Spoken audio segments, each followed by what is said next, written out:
YouTube, hello, welcome on back. My name is Chris. I'm Johnny. Hi. We are your number one entrance when it comes to sports entertainment content here on YouTube.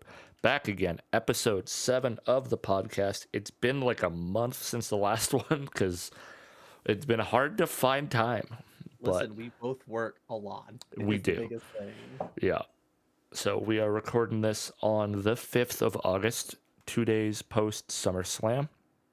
Yes, 2 days post. I immediately forgot. I was like, was it yesterday or the day before? It was because it's a Saturday, you know. Yeah. I'm So I'm AEW wired for Sunday pay-per-views, so my brain's like, it's Monday. It's been a day. No, it's been 2. yeah. But yeah, Listen, that is most likely the primary and possibly exclusive subject matter of today's episode. Is we're going to be going down the card, talking SummerSlam, talking what happened, what we thought, how we feel, where we think things might go going forward. This is all being recorded before Raw tonight, by the way. So we have no new information minus what's possibly been posted on socials in the last day or so. some would say this is our Judgment Day. Goddamn. But yeah, That's a big thing for this episode. I'm sorry. it's yeah, honestly. But yeah, it's going to be interesting to see kind of how. I'm curious to see what you think because you and I didn't watch together. You were kind of watching with while doing other things. Yeah, and then So you were watching with, I believe, a group of friends. mhm. Yeah. Yeah, there's a couple of homies, and yeah, it's there's a lot to cover. God, my brain just wants to immediately talk about the big return, but we're gonna wait. As much as I want to like start there, we'll end there. Well, yeah, that's true. Technically, two returns, but one is, a bigger, better return. hmm One is just a return to action, realistically, while the other is it's been going for a little bit. hmm So I would say about 6 months. Not 6 months. 4 months. 4 months, mm yeah. I don't know. I don't know time anymore. Yeah, Anyways, but yeah. Overall, before we get into the nitty gritty, what do you think of this? What do you think of this whole PLE? I don't think there was truly a weak match on this card. I think the overall atmosphere of this stadium was very good for this event as well. hmm I would change maybe one or two things, but I don't think it'd be like changing the overall outcomes is the biggest thing. Yeah, I think the craziest thing, and obviously we'll get into the nitty gritty of it. This is like because we've talked ad nauseum at this point of the difference in like how much you've watched versus how much I've watched. Mm-hmm. This is like I think across both companies and across the 2.5, almost 3 years that I've been watching wrestling at this point, Yeah.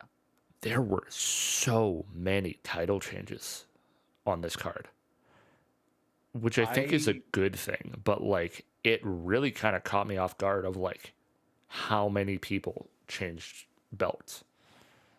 because of course we're not going to talk about who, but I think what was interesting is the people who kept their titles. I think it made the most sense, hmm obviously, Oh yeah. but the people who kind of like switch hands and everything, I agree with most of them. One I kind of was like iffy on is the biggest thing, but we'll of course get into that. Yeah. But again, I don't think I would change the card is the biggest thing. This is a very strong card. hmm It's looking at the times for these matches as well. It's very evenly it's very even. Everyone got their time, Yeah, which which is nice. which makes me very happy. And I think that might, because I think the other thing that's so crazy to me is that it's all singles matches. Yeah, no tag. Like there's no tag, there's no 6 man. Well, do you want to briefly talk about that beforehand? Because there was a title change right before SummerSlam. Yeah, yeah, the new bloodline getting the tag titles, right? Yeah, so we did have a tag team title change, but again, this didn't happen at SummerSlam because again, this is all singles matches, like you were saying, which is hmm very cool. Yeah, Again, it's interesting, right? And like I don't know, I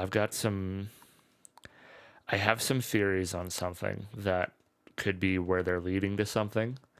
And this might be me just like the Mark brain reading way too much into situations, but we'll get to where those are because that's later down the card. But yeah, it's really interesting because I'm so wired to like most of my early pay-per-views in wrestling have all been AEW stuff where it's like, Yeah. oh yeah, we've got this like mishmash trios match that means nothing. The tag titles, the Ring of Honor tag titles. The pre-show's got one of the mid-card belts, main event this like the world title, women's title just before it. Like, so to have like here are 7 matches, all but one of them for a title, Yeah. and they are singles matches with very little outside interference on a lot of them. Like there are some very clean wins in this, Mm-hmm. and it's just like, yep, entrances, bell ring, next match, and it's like it's cut, it's dry, it's efficient. Very little backstage segments at all through this whole Yeah. thing, and I'm just like, this feels weird. Like it didn't feel like by the end of it, I'm like, this doesn't like it doesn't feel like 4 hours has passed. It feels like we are still 2 hours away from the end of it. It's very much clear cut. Mm-hmm. Uh, Again, like you've been saying, everything here was a feud we knew about. Is the biggest Yeah. thing. It was not a we've got 3 days. We're gonna challenge you. We're just gonna run this. Your top stars. We can just do that. No, everything on this card has been building for either weeks or months. Is the biggest thing. Mm-hmm. That makes me very happy because I love a long, not a long storyline, but at least storylines that feel proper to do at the right time. Especially SummerSlam. Yeah. SummerSlam is the midway through the year, not really midway through the wrestling year at least. Yeah. Wrestling show. It's their halfway marker to kind of like, I feel like post some everything I've ever heard is like post SummerSlam is like these are the early seeds for what Mania might be. Yeah, we get Right. the we get the like the report cards for the talents that we're probably gonna see at Mania, Mm-hmm. unless injuries occur. Is the biggest thing because it's like we're what 8 months out. Well, 7 months. How many months out are we from next April? It's what, August, so September, October, November, December, January, February, March. Yeah, like 8, 9 months out. Yeah, so we're 8 months out from Mania. We're 3/4 of a year. I'm excited because again, I could see a lot of these people, of course, competing at Mania. One or two of them probably not, unfortunately. But listen, sometimes you get overshadowed by Big Brother. So we'll get into that. Big brother, small cousin, second You know, uncle, who knows? There's we'll get to it. We'll get to we'll get it. to it. 'Cause there are a few people also missing off this card, which kind of surprised me. But Yeah, I think there's it's a all building to yeah. stuff. I will openly say this now. Uh, I'm okay with the Wyatt 6 not being on this card. It would have been weird if they would have threw a match together kind of last minute. Is the biggest thing because I understand Yeah. they're doing the Gable stuff, Mm-hmm. but I feel like just throwing that on SmackDown because it's like not SmackDown, SummerSlam. Even after like maybe like 2 or 3 weeks of truly like doing stuff with Chad Gable, because again we've been seeing this since Money in the Bank, even before then, but like it's truly started post Money in the Bank where it's like they're interacting fully. I think pushing that for SummerSlam would have been a bad idea just because Yeah. there's still Well, more stories they need to tell. and I'm gonna throw this out here as well. I think the other thing that would have hurt them is the venue itself, That because too. of the fact that so much of the Wyatt Six is that all the lights go out, the fireflies come out, and it's that presence, that aura. In an open arena, you can't do that midday, which means you'd have to put them post sundown at the end of the card, where they would have got those last 3 matches that started to wrestle like near the end of the night where it was getting dark out.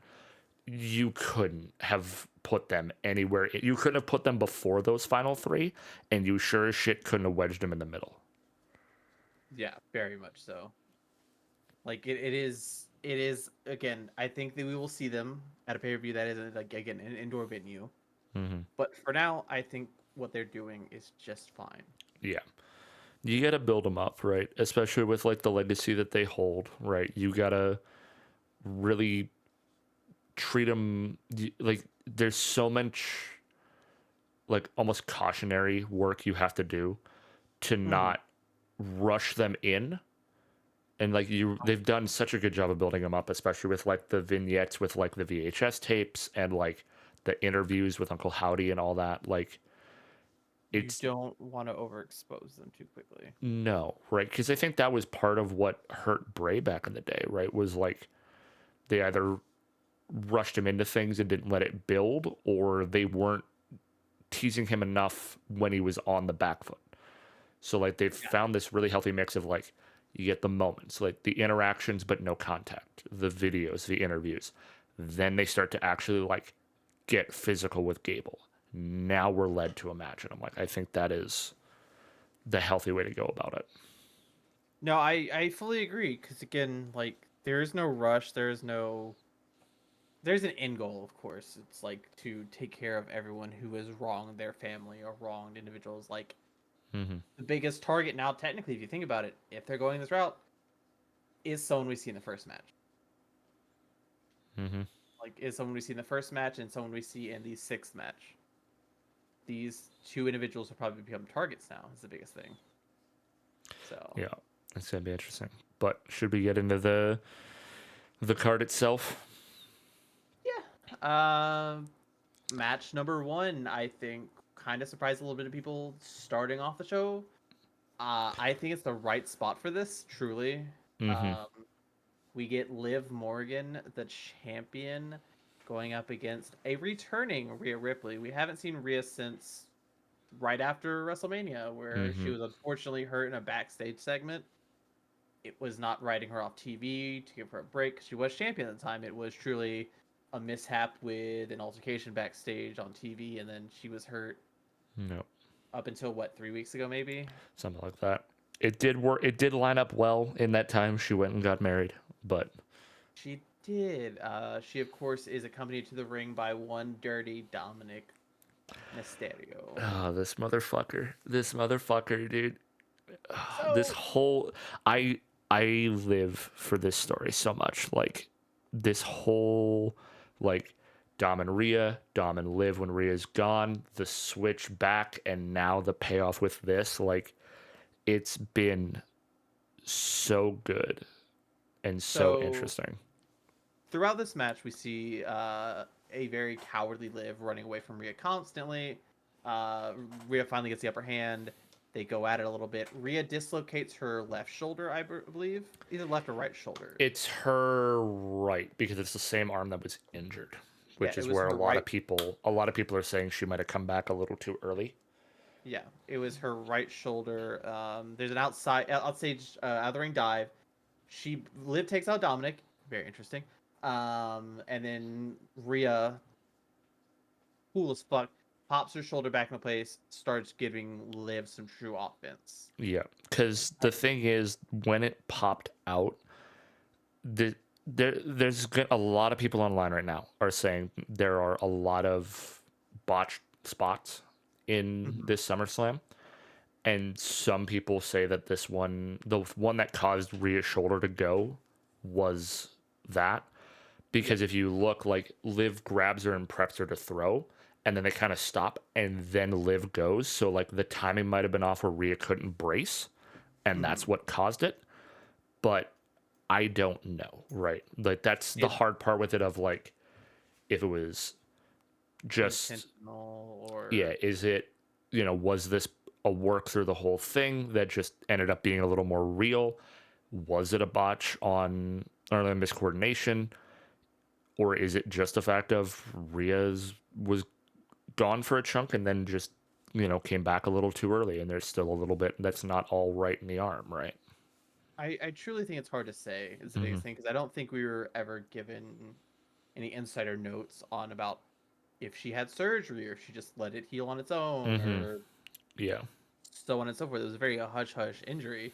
We were aware of what it was, but I don't think we were given any like insight on again how it was fixed or if it was taken care of truly or if it was one of those let time heal it a bit and then I'll come back and then it's a down the road thing. But Yeah. again, like you said, she also did get married. Congrats to the Ripleys. I say that because I think the way that relationship works, Buddy would take the last name because it would be Buddy Ripley. I think it's a great name. Rhea Matthews is eh. This is just me. I like how you're operating like these are their government names and Yeah, not their well, ring names. I can't call. I don't know them, Chris. I can't call That's them by their fair. That's real fair. names. That is one thing. If as a wrestling fan, unless you know them and you're friends with them, they're Rhea Ripley and Buddy Matthews. I'm sorry. They're Yeah. not like they're I'm sorry. I would never walk up to Rhea and call her Demi. Not gonna happen. I don't want my nose broken. Yeah. Is the biggest thing. I respect her way too much. Mommy character and all, or just again as a person. I Hmm. don't know you. You're Rhea to me. But yeah, But this go ahead. dude, this match was so interesting because like Dom did not play as much of a factor in it as I would have anticipated. Hmm. I like I went into this going he's gonna turn on Rhea. Like I went in expecting it and was somehow still surprised because of the way he did it. Because Right. this beckoned back to Crown Jewel, where he helped Liv win originally, because he slides a chair into the ring. He wants Becky to use it. Liv takes advantage. That's where the cycle started. Hmm. Of is Dominic actually just helping Liv.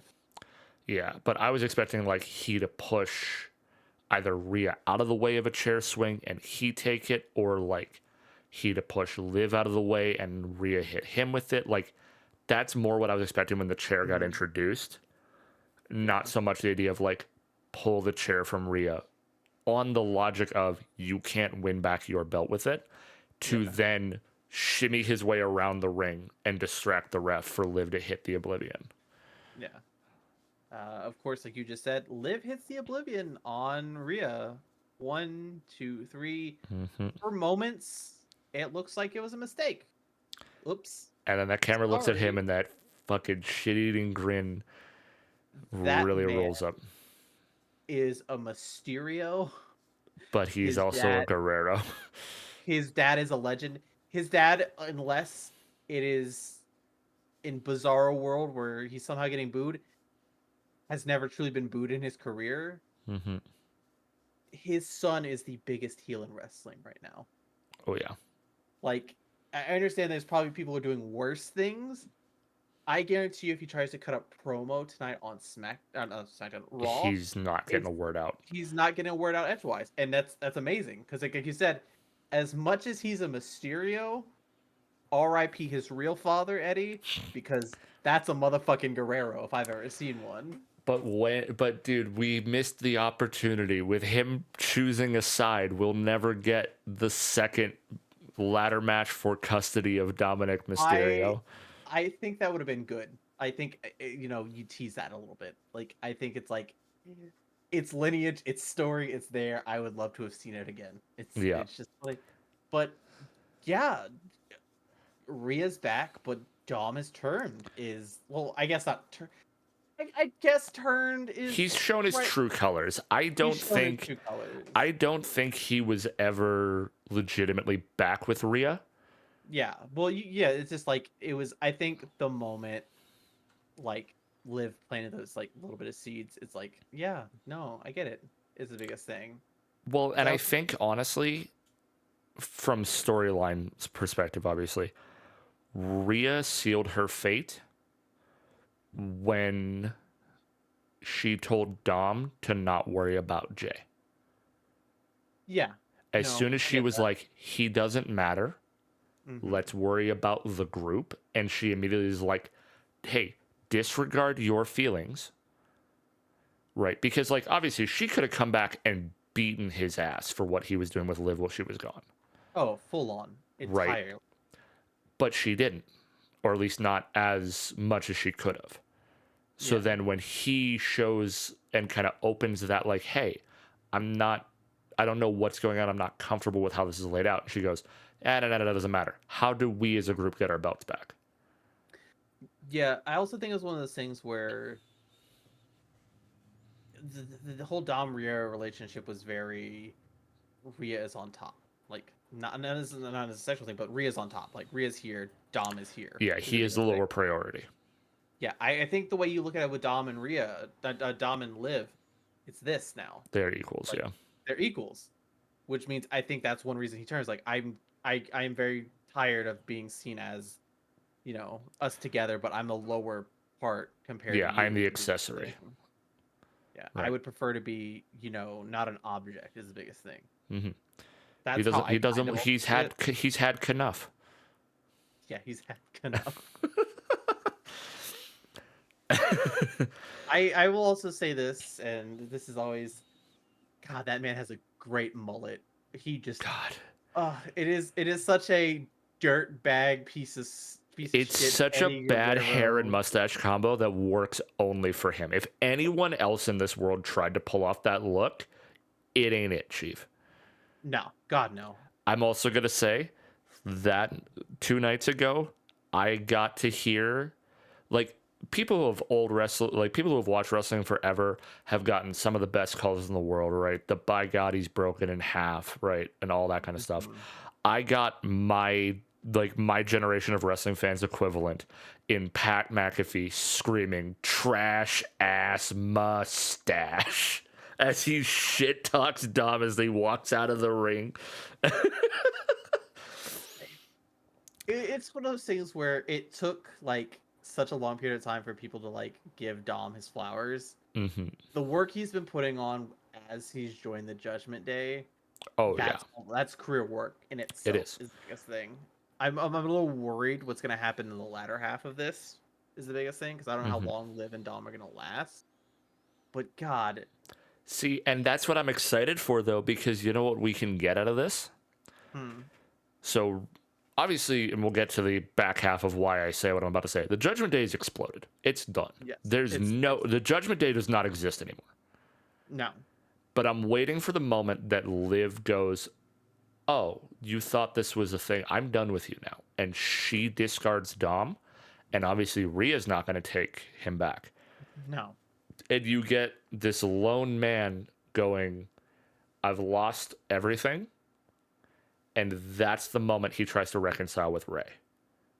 ooh, good And you point. get, before his dad hangs up the boots, you get the story of Dominic trying to, when he has, he's got women problems on both sides. Rhea despises him, Liv has discarded him. Yeah, How I don't know what to do. The only mhm, person that can help is the father I betrayed. And that story of him trying to make amends and atone with his dad, and his dad being begrudging, not really wanting to, kind of pushing him away at first. And eventually we get that moment of like, possibly Dom does something to save Ray in the ring. And that's the yeah, moment that kind of rebuilds that relationship a little bit. hmm, I think would be really, really interesting to do before Ray retires. yeah, because that tank is running very low, unfortunately. He's talked before about like what he wants to do, and he's even thrown the idea out. He did an interview with Chris Van Vliet recently, and one of the things that he had talked about was hypothetically his last match, or one of his last Mhm. match, or like his final match being Mask versus Hair against Dom. Oh my God. That would be interesting. And I also say Chris Van Fleet, excellent interviewer. Oh my god, Love phenomenal. what he puts together. Because he gets the best out of each person he interviews is the biggest thing. Because he's been a fan for so long, he just knows it, right? Yeah. And he's again he knows the ins and outs so much. But that's a match I would pay to see. Yeah. Because I don't think Ray leaves, without his mask. But damn, I think at that point Ray would like, or Don be like, I gotta wear a mask for a little bit because I don't want to be bald on TV is the biggest thing. Yeah. But who's to say is the biggest thing? It's like I it's a mean that, very or if hard he, to tell. like that's the match that by the end of it, like the match is over. Let's say Dom wins, but Hmm. that's how they finish the reconciliation. And then he, like, that's the face turn for Dom when he has no one else, and he rolls out there babyface Mysterio in a mask with his dad Yeah. retired. Would be really Hmm. fun. But yeah, it's so interesting where this is gonna go, right? Because like, They're definitely gonna have segments, like at least two segments on Raw tonight. This is the biggest thing. One from oh yeah, Rhea, one from Liv and Dom. dude. Also shout out to so all right, super quick because I know we'll get to the back half of it. Run me through every member of the Judgment Day right now, or what was the Judgment Day. Technically Carlito, JD McDonough, Rhea Ripley, Finn Balor, Damian Priest, Dominic Mysterio. Yeah. So let's exclude Carlito because I think he's been there more just as like a comic foil more than anything. Yeah. We see what happens in SummerSlam with Dom and Rhea. We will get to talking about what happens between Priest and Balor. Do you want to know how JD McDonough left the group? How? Have you seen this? He posted No. on Instagram him ripping the Judgment Day shirt and have it said, "I never liked the shirt anyways." They didn't even give him a fucking chance to leave the group on TV. He had to leave via social media. That is such a scumbaggy, like. But it's come like on. so accurate to McDonough because he got brought in so late to it that like no one really cared. I really want a segment tonight where it's just Carlito hanging out like the Judgment Day, like He hangout posted a spot. fucking photo after everything happened. It's just him sitting in there empty, I'm pretty sure. Yeah, that's what I'm saying. It's just like he's like doing the whole like, where is everybody? Look around. I very God. much want that. Yeah. God damn. Okay, so I feel like I'm gonna give you the reins on this one. I'm so glad, I'm dude. I will also say, getting to be able to watch SummerSlam was the most stressful thing I've had to do in like the last month. Because I literally my work schedule was fucked up. So I had to ask them to leave early, which they weren't happy about because I was supposed to close. Then I'm like booking it home. I get home. I'm like, got it. Plan is get inside, throw my pizza in the microwave, make it, grab a drink, go. I like run over. I say hi to Maple. I get like microwave finishes. I grab my food. I turn around to go downstairs, and Maple goes, "Hey, the internet just died." And I'm like, "Motherfucker!" And it's me fucking I'm sat in front of my router with it unplugged, trying to like check for outages. As I hear a thunderstorm going, "This better not kill my fucking power."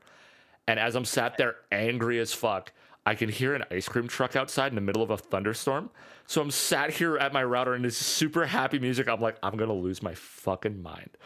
So, okay. I'm very happy you have a story for this.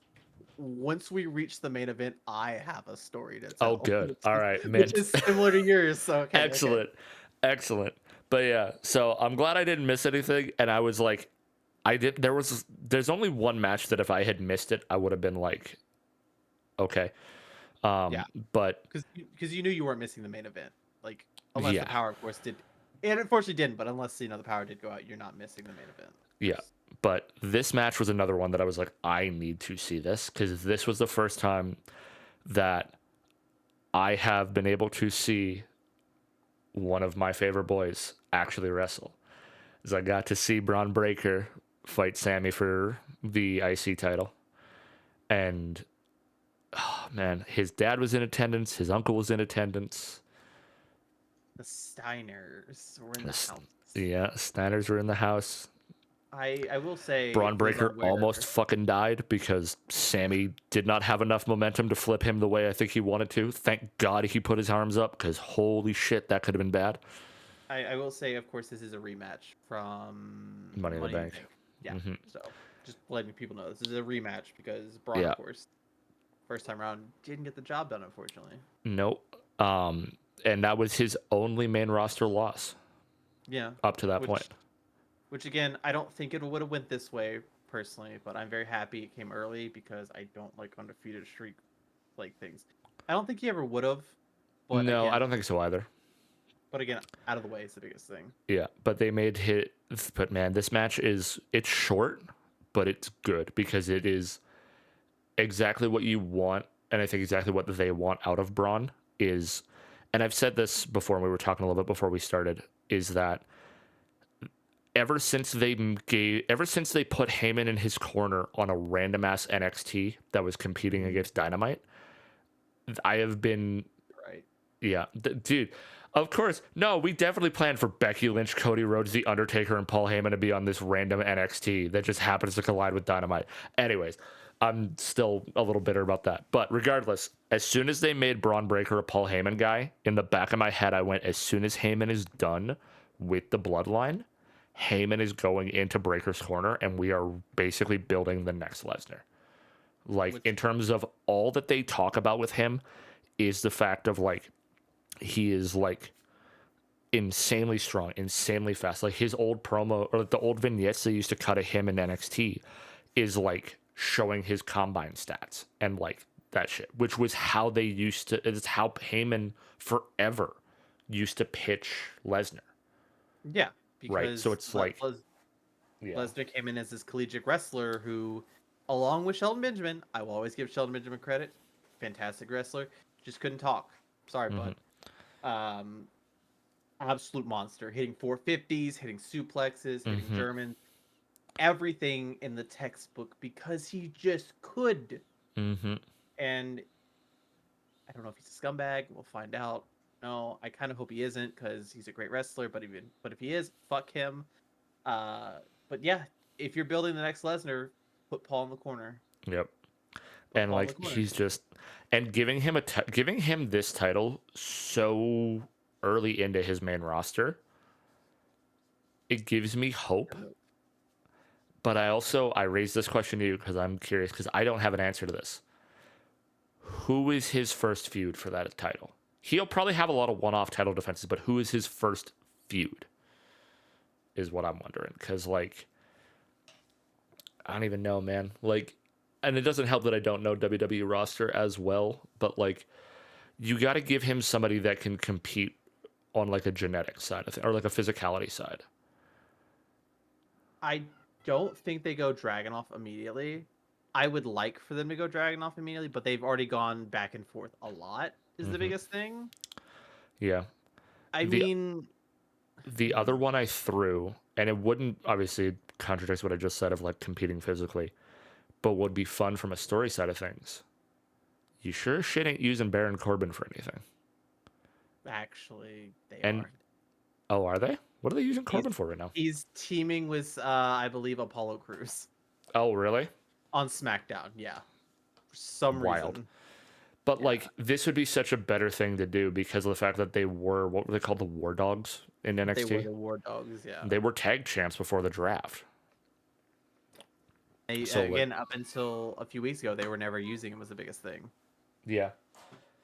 But the other thing, and it's like, as much as I'm excited for Braun and what comes with this, I'm more excited for the fact that Sami Zayn has lost because that means he's free for bloodline things again, which means I'm gonna say it now. Hey, spoiler, we're gonna talk a lot about Roman down the line in this, but we I could get Roman J. Jimmy Sammy versus the fucking new bloodline at I War was Games, and I I'm was gonna about to lose my say mind. because one person again that was missing from SummerSlam, Jey Uso. No Mm-hmm. match, no appearance. He was probably in Cleveland, but yeah, no, he just wasn't on the show. Yeah, So Jimmy's still set for a return at some point. actually, if they don't, because I don't know if they're going to immediately bring Jay back into the fold is the biggest thing. No, because I hope they don't because I want Liv and Dom versus Rhea and Jay at some point. I will throw that name into the hat because I think it was not last Raw, but the Raw before that, Sammy and Jay were teaming. Braun did take a cheap shot at Sammy, so if he wants to have his boys back, maybe throw Jay at Braun. I don't Mm-hmm. know is the Yeah. biggest thing, but again, we don't know where things are going to go from here is the biggest thing because the Bloodline very much is as of right now a SmackDown thing is the Yeah. biggest thing, but we'll have to wait and see for And that. also, there's like four more Samoans that are allegedly getting signed. Like Hikuleo is floating around. I think Zilla Fatu is a name that's getting thrown around, or that's their name they're gonna give to Hikuleo. I can't remember. But God, like, Hikuleo was such a fucking cool name. Oh my yeah. god. But there's like two or three more of like the Anawani dynasty that are like being eyed up from the indies by WWE, and I'm just like, it's great. Don't get me wrong, because like this story is still far more interesting than I thought it would have been post Mania 40. But like, oh my god, it's gonna get hard to keep track of all the debuting Samoans. I'm already getting lost, man. It's one of those things where the moment this overall arcing 3 to 4 year storyline just kind of wraps, It's like, what the fuck do you do what the with fuck all of do you these? What do you do? do with the Ottawatis at that point, man? Yeah, it's like, hey, y'all gotta go find jobs somewhere. I mean, that or it's gonna become a thing of like, God, I hate that this is like something I could see them doing.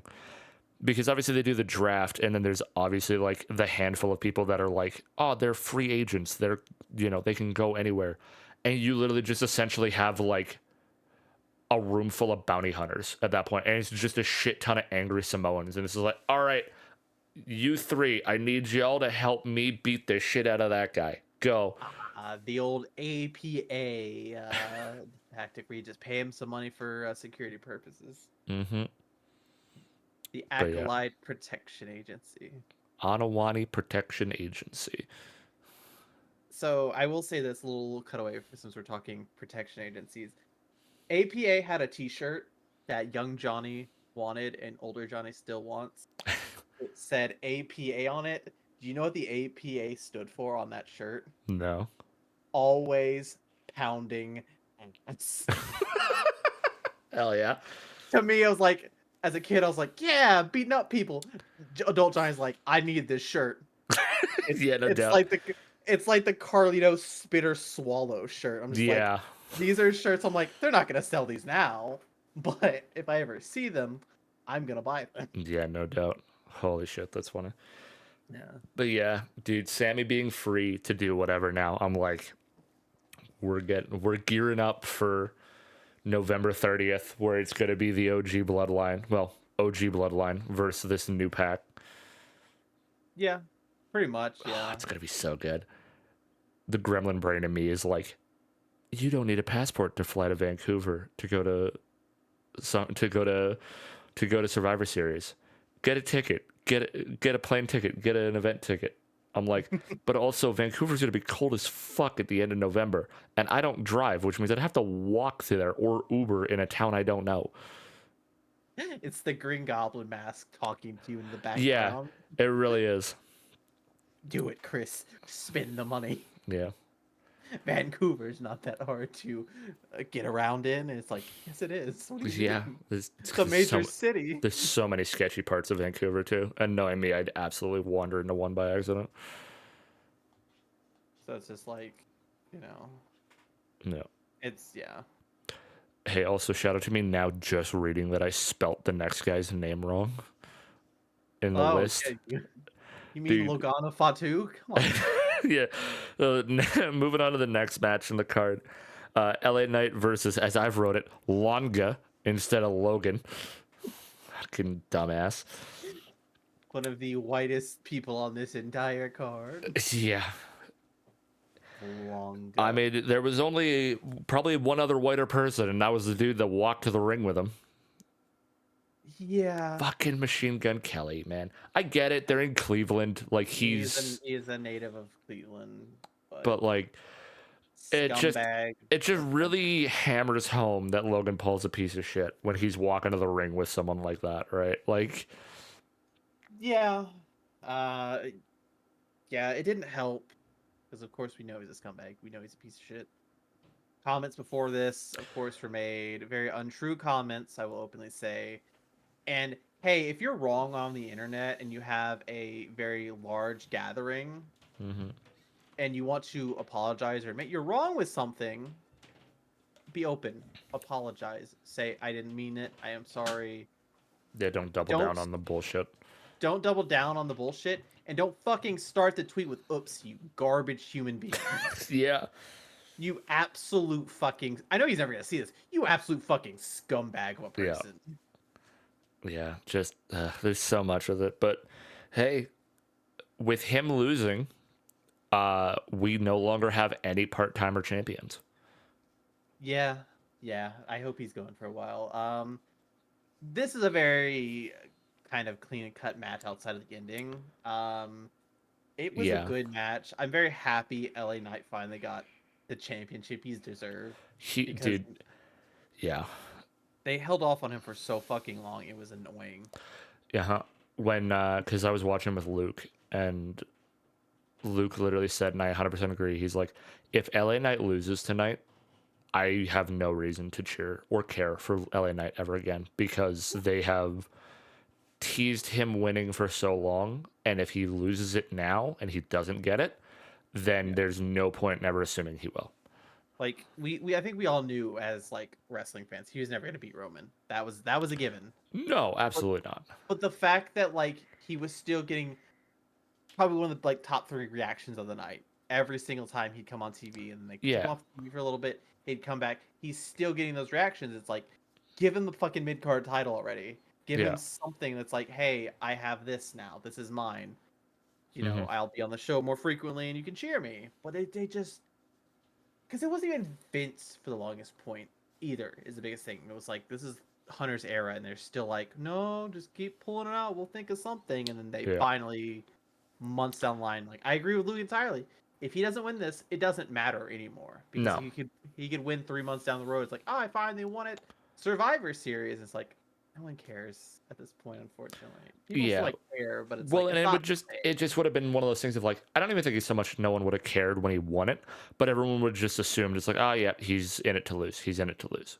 Like, because again, he's had like, yeah, he was never going to beat Roman, but like, how many other opportunities did he have between like Money in the Bank briefcases and big card matches Yeah. that he was just always the one on the losing end of it? So it was like, I don't know, but overall, pretty good match. There's some crazy shit in it, but that's Mhm. expected from a Logan Paul match. Like he's got to have his viral moments, and that casual. I'm just gonna jump to the top rope and fucking springboard moonsault like nobody's business. I'm like, it's insane. Like, I will die on this hill because he's an ally. Hangman Adam Page does it better. mhm, Always and forever. Because again, yeah. one's a scumbag and the other It does is believe. crazy how similar their moveset is. Like in the grand Yeah. scheme of it, like it is so bizarre to me how much they do the same. Hmm.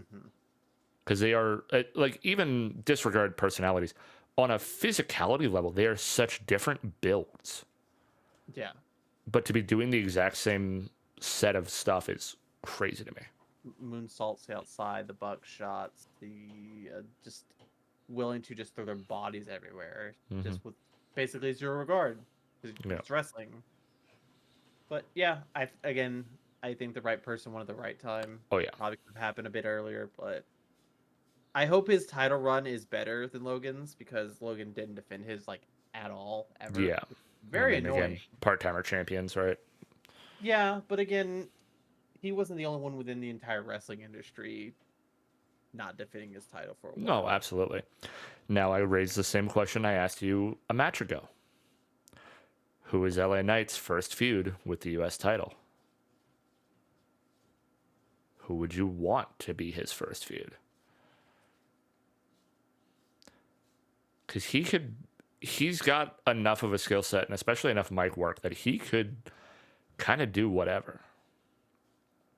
This is a good question because I'm trying to think of the SmackDown roster right now. Or, I mean, I raise this fun question. Do you give him a Cena esque US title run and just open challenge the fuck out of it? I think you could open challenge it is the biggest thing. I think he needs to get defenses under his belt immediately. Yeah. So it's not like oh, Like, I'm carrying this around, I'm and defending like for one. re legitimize the belt now that it's not held by someone who very infrequently used it. I would very much like to see either one of two things. He does do open challenges, or you immediately pick someone to face him for that title, Hmm. and you either make it like someone who might not be a threat or someone who is a threat. Yeah. I think you go with a wrestler that can work. I think you go with a wrestler who can talk. I think you go the money man. I think you go Carmelo Hayes here. He hasn't been Fair. featured a lot on SmackDown. He knows how to cut a promo like Yeah. LA Knight, and he knows how to wrestle. And I think those two could work together in the ring, especially because Melo is on the smaller side. But look at the work he did with Trick Williams. Hmm. Similar build possibly between him and LA Knight. So I was like, I think that could work. And I think again, if you're gonna call up or draft Mello, you use Mello. Yeah. Because again, don't keep wasting talent's time as you draft them and they're just kind of sitting and catering. Hear me out. This is where Omos comes back. I know MVP is basically gone, but this is where Omos comes back. It's not even he's booked. He just wanders out. He's like, Yeah. oh shit. And then it's just like, oh Moss. It's like, yeah, yeah, of course. Mm-hmm. Oh, Good can now. we go back to something just real quick? We were talking Mm. about Braun's first opponent. Mm. Can we get Braun versus Braun? Oh, Strowman and Breaker? Yeah. Fuck, that would be... I kind of was just thinking about that. I was like, can we get that just like as a one-off maybe, or just like Yeah. possibly, That just wouldn't like be them. bad. I kind of want to see Braun do like because they both do the similar thing where they run all the way around the ring and Yeah, then they like start at the same spear side, or run around, and it's just a fucking collision on the other side of it. yeah, like let's do that. Just big meaty men. Big, meaty Have, men slapping meat. have Biggie fucking officiate it. Yeah. Which again, update for Biggie. He did have stem cells injected. He's apparently doing better, but I still want a timetable. I'm I'm pulling for him, but if he never wrestles again, of course, I I he's don't I care. think he's said at this point like he's pretty well done or very close to being done. Like, Mm-hmm. and I don't blame him, right? Especially like with his severe of what the injury has been for him, and like it's not like he's like an up and comer that's not gotten a shot. Like he's got a respectable career. Like you can hang your hat with that and be happy. Yeah, because I think he did have the WWE title, very well established tag team champion. I believe IC title as well. So it's like he's basically won them all. Hmm. Yeah, he's a triple crown champion, so yeah, he's basically done everything. Well, and he's a name that so many people still know, right? Even though he hasn't been like anytime the New Day shows up, people are like excited to see if he comes around, right? Yeah, so I think again, if he never does it again, I'm okay. I Hmm. think, and people also have to be okay as well. It's like let him go live the best life he can possibly live and not have to worry about nagging injuries near the tail end of his life or the middle part of his life where he has to have like multiple surgeries. Just like let him be healthy. He's always gonna have a place in WWE. He's always Oh, gonna be that 100%. guy where it's like the pre-show stuff, the panels or whatever. He can do that for a long period of time. But again, I love you, Biggie. Mwah. Now onto a match I kind of missed, by the way. So you're gonna have to tell me about this one. Hey, full disclosure, this was the match that I went up and got more food because I was hungry again because Okay. I caught a good chunk of it, but it was also that match that I kind of came to the realization of like of all of the matches on the card, this is the one I was I guess not against, but like just indifferent to personally. Nothing against either talent. Like I love Bailey, but it was just that match of like it felt the least built compared to everything else. So you know the whole backstory behind this match, right? You want me to Not run that down real quick? overly. Yeah, if you have a recap. So quick recap: Nia Jax and Gunther both have championship title matches Oh, that's for the right. This was the SummerSlam. Queen of the Ring. That's right. She's the queen of the ring. Gunther's king of the ring. They both get title matches. Nia Jax, of course, goes on to be queen of the ring. Both her and Gunther, for a brief period of time, are off TV, which is very weird to me because like you kind of need them on TV. She is parading more around as a queen than Gunther is a king. Gunther again is like, king of the ring, fuck it, I don't care. I'm a world champion, or I'm gonna face a world champion. Naya, of course, leans more into it. Around this time, Tiffany Stratton, of course, wins the Money in the Bank, the Women's Money in the Bank. She is her muscle, a la the best example, Shawn Michaels, Kevin Nash. Hmm. They are, having each other's back. Bailey is trying to plant a little bit of seeds of, haha, Tiffy's gonna turn on you, or what if you turn on her, or whatever. Bailey is the face here, which is the interesting thing. It kind of doesn't work. It kind of works a little bit. We go into this match. Nia Jax, who of course re-signed, I believe, last year. After being gone for a period of time, she was released. Of course, some people are happy, some people are upset. Mm-hmm. Mostly because Nia Jax is kind of unsafe in the ring at points. She was hurting people. Again, not intentionally, but if you can't do common moves, stop doing bigger moves because you will end up causing people to miss severe time. Yeah, there was a lot of like either she's doing it intentionally or like there was also like just a lot of claims of her like sandbagging and just not helping I people. I could possibly see the claim of sandbagging. Possibly, I'm not agreeing to it. Possibly, that's the big thing. I think it would be. I think sandbagging would be better than intentionally hurting people. If I had to honestly pick one of the two, is the biggest thing. This match kind of happened. Nia Jax has established herself as she's finally wrestling like a powerhouse. Is the biggest thing. Like for a while, it's like I'm a powerhouse, but not really. She is throwing literal her weight around and having her way with Bailey. It was, from what I saw, again, an interesting match. It was a very clean match. She did win clean, I believe, is the biggest thing. Did she Yes not? and no, because Tiffany ran out with the briefcase. Bailey turned her Ah, attention, like, and it's that thing of like the music hits, she's booking it with a ref. She gets up on the apron, Bailey knocks her off of it, and that's the moment Nia takes to basically get the upper hand. So like okay. it is clean from the sense that no one physically interfered in terms of like no one slid under a rope and hit her when the ref wasn't looking, or like a held leg or a distracted ref. But But it was it's still not interference. it is not without outside interference, Mm-hmm. but it is technically the only legal form of outside interference that you can get in WWE Okay. because of the fact the nature of the briefcase. But Gotcha, it gotcha. also does what this does do, and the thing I am excited for post this, now that Nia's won, is the fact that now you get the question of did Tiffany do that in order to help Nia win, or did she do this because she wanted to take it from both of them?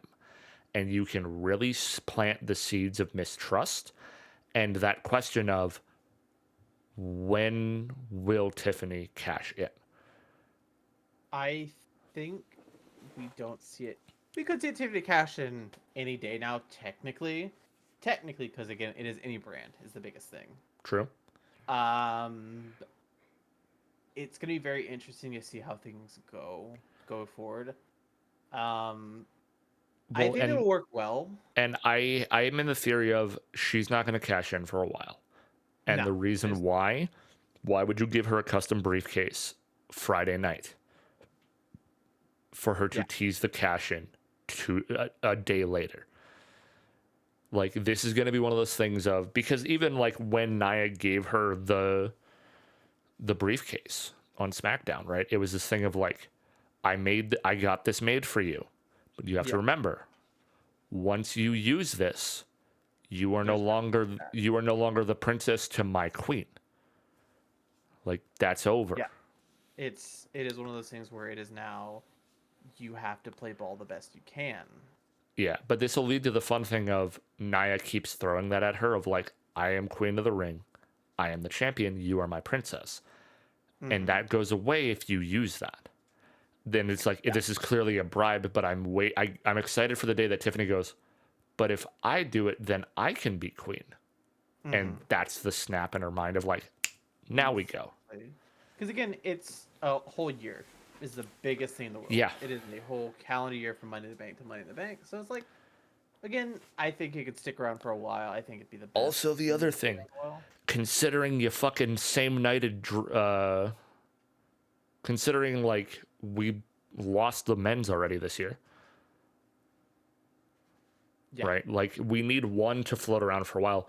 And I'm glad it's the female one because everything I've ever heard is like the amount of times that like the women's briefcase is like, oh, you held it for a week. You held it for, 3 hours. You held it for a month.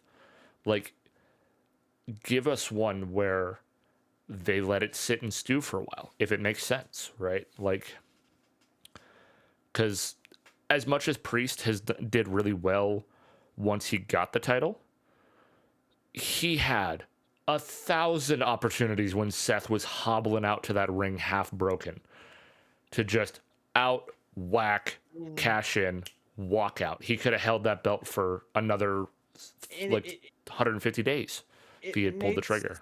it made Damien look so weak, like It did. genuinely. And he did a great job of reversing that image for himself once he won.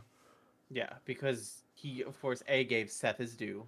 You know, Seth was a good champion, but at the same Hmm. time, it's like I want to be the same. I want to be a champion, El Champion. You Yeah. know, that will defend this title the best I can for the longest period I That can do it. that world heavyweight is very much always been that workhorse title, right? Yeah. I will say they're putting out, apparently they're on A&E, they're putting out like a new documentary with him, with Priest, and like Yeah. his journey. Hmm. And the snippets they've shown, ooh, it's going to be emotional because he's been through some shit, man. I will also say this because this is backstage reporting. It was seen. Here, does this make sense? Liv Morgan, Dominic Mysterio, Finn Balor, and JD McDonough all seen traveling together, arriving at the arena. Again, that's kind of obvious, probably, but Yeah. take it with we go. Dude, the Judgment Day is just built on betraying the head of the fucking group, man. Yeah, Edge built it, Dom turned on him. Rhea made it what it was, Dom turned on her. Edge is gonna come back and be like, "What happened?" Edge is Jump not off, coming back. jump off a cage, break his leg. What happened? Yeah. Malachi didn't catch me as he was laying on a table. I'm so glad Copeland like fully admitted like he's like I could have done this from like half the height, but he's Yeah, like it was like the fact that he was like it's just the adrenaline of it. But I got to remember I'm almost 50. I can't do this shit as like I can't do as much of the shit that I think I can. I don't think anyone would have batted a fucking eye in the world if he's like, "I'll just do it from the top rope." No, not at all. Not at No. all. There might have been God. that one fan that been like, "He could have went to the top," and it's like the other fans would be like, And be "He's like, old." okay. Be like, yeah, okay. How about this? You throw a senior citizen off of a fucking 20-foot cage, and if they don't shatter like a fucking Lego project, then Yeah. I'll agree with you. And now kind of low key want to see Adam Copeland do that dive in the Lego falling apart noise from those games. Yeah. God. I But yeah. still, as dangerous as it would be, I still say at some point if him and Christian ever like team up in AEW, we Mhm. gotta redo that TLC spot, but with the Bucks instead of the Hardys on that fucking briefcase. I would be okay with that, Oh, it'd be genuinely. so good. Spear Nick Jackson off the fucking ladder. Speaking of Nick Jackson, this next match kind of involves him a little bit, tad bit. You know, the individual in this next match. Oh, I'm like, how are you segueing this? Yeah, because So you want to roll back the tape a little bit to Survivor Series of last year? I mean, we could roll the tape back quite a bit further if we want to talk about fucking Brawlin, because that's where this shit kind of really started. You know what, Chris? Let me roll back the tape even further. Royal Rumble 2012. Let me One roll back Bill, further. Ring of Honor, CM Punk versus Samoa. No. yeah, CM Punk cuts a promo in the Ring of Honor. He signs his WWE contract. I'm not staying here, and I love the WWE. 2012. I fucking hate this place. Cut to 2024. Kind of want to make myself a lifer here, guys. Yeah, I think I should run NXT when Sean gives it up. Fucking dumbass. It's just again, where's the time traveler from 2022? And he's like, guys, CM Punk comes back. He cuts forward to 2024. He's like, what the fuck is happening? Yeah. Well, Is and there God, but the other thing as well is like it's coming to the reality now that like CM Punk is not as punk as you think. Like, you know what I mean? Like especially nowadays, it's like he is so like prepping for like when he can't do this anymore. Right? it is that straight edge lifestyle got him so far in life. He's like, what do I do now? Yeah. I'm Punk. I'm cool, but I'm gonna be in my 50s soon. Yeah. It's like that's like the biggest thing. He's like, I'm gonna be in my 50s soon. Maybe we should think about, I don't know, Yeah, maybe I got to the stop rest of burning my all these life. fucking bridges cuz I can't be doing this shit when I'm 80. Yeah, it's very interesting. You look back on like a lot of things Punk has done in like the past like 3 years. And it's like, you're almost 50, sir. Maybe not insult some guy who shares a bank account with his mother. Hi, Yeah. Colt Cabana. Yeah. That was such a weird thing. He's like, yeah, Colt Cabana shares a bank account with his mom. It's like, this is information. Unless your name is Colt Cabana, no one should know. Or you're his mother. No one should know. Yeah. Weird information to put out into the fucking world. Yeah. God, there's so much. But yeah, like, so in terms of the actual story of how all this is played out, this was the match other than main event that I was most excited for Mm-hmm. because of the story that they've built, and especially considering the fact that the two guys that are actually wrestling this match have not really gotten a good shot at each other up until this point. Yeah, because you look at Royal Rumble last year, it came down to, I believe it was It was Drew, Punk, Cody, Gunther was the final four. Drew Punk, Cody Gunther. Drew, of course, inadvertently, because this doesn't happen on purpose, even if it's story based. Drew inadvertently hurts Punk. It was his. It was his tricep. It was his tricep. Punk is out for Mania. Drew inadvertently, not inadvertently. Drew does lose the Royal Rumble, of course, and you know, he starts blaming Punk. He starts blaming Punk a lot, Mm-hmm. like to the point of insanity. Heel Drew in this we talk about how much people have done career work like up to this point. This from the Rumble till now has been Drew's fucking career work, dude. Yeah. If you kind of want to understand how like this rivalry works a little bit, and you want to learn it really quickly, just listen to "Stan" by Eminem. That's kind of a little bit of it. Yeah, that's not a bad way to phrase it. Yeah. But like it's so funny because like SummerSlam had both a love triangle and a hate triangle, ironically. Yeah, so this match did feature a special guest referee by one Seth freaking Rollins. I say that because on the Wikipedia it says Seth freaking Rollins was the special guest referee. Mm-hmm. Um, he hates both of them Yeah. because they don't mind their own fucking business is the biggest thing. Seth has been so openly anti-Punk even before he came back to WWE for a long, long time. Yeah, because it's the same thing where you could look at the same thing like when Cody first came back, but it was like at that point, you know, Seth was a heel, Cody was a face. It's like you left, you guys both left, And and I held down the fort. and I held down the fort. Which again, heel or face, it's true. It is. It's factual. It's Seth, the same Seth thing. is definition of a lifer at this point. It's the same thing where it's like you left and you had to go start your own fucking company, basically. He doesn't say fucking. Because you had to go start your own company, and then you still came back here, of all places. Which, again, is factual. Yep. And he's like, and then there's a lot of truth to these promos, is the biggest thing. Oh, yeah. Seth says something along the lines of, I think during the match, it's not about you, asshole. Which is, it's true. Yeah. So the thing we didn't bring up, they introduced the concept of it in the first match of the night. Mm-hmm. Only for it to only matter in this match for about 10 minutes, which was ref cam, which was essentially on the outside of their earpiece, looking down their eye line, is a little camera that the broadcast crew can cut to show you what the fuck the ref is seeing. Yes. Which was, again, was not needed for any match other than this one, and I would have loved to have had it in the main event.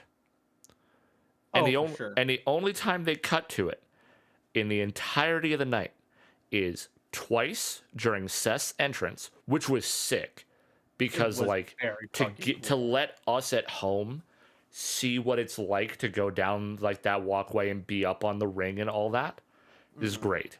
And the only other time is a random snap cut where all you see is both Liv and Rhea's ass.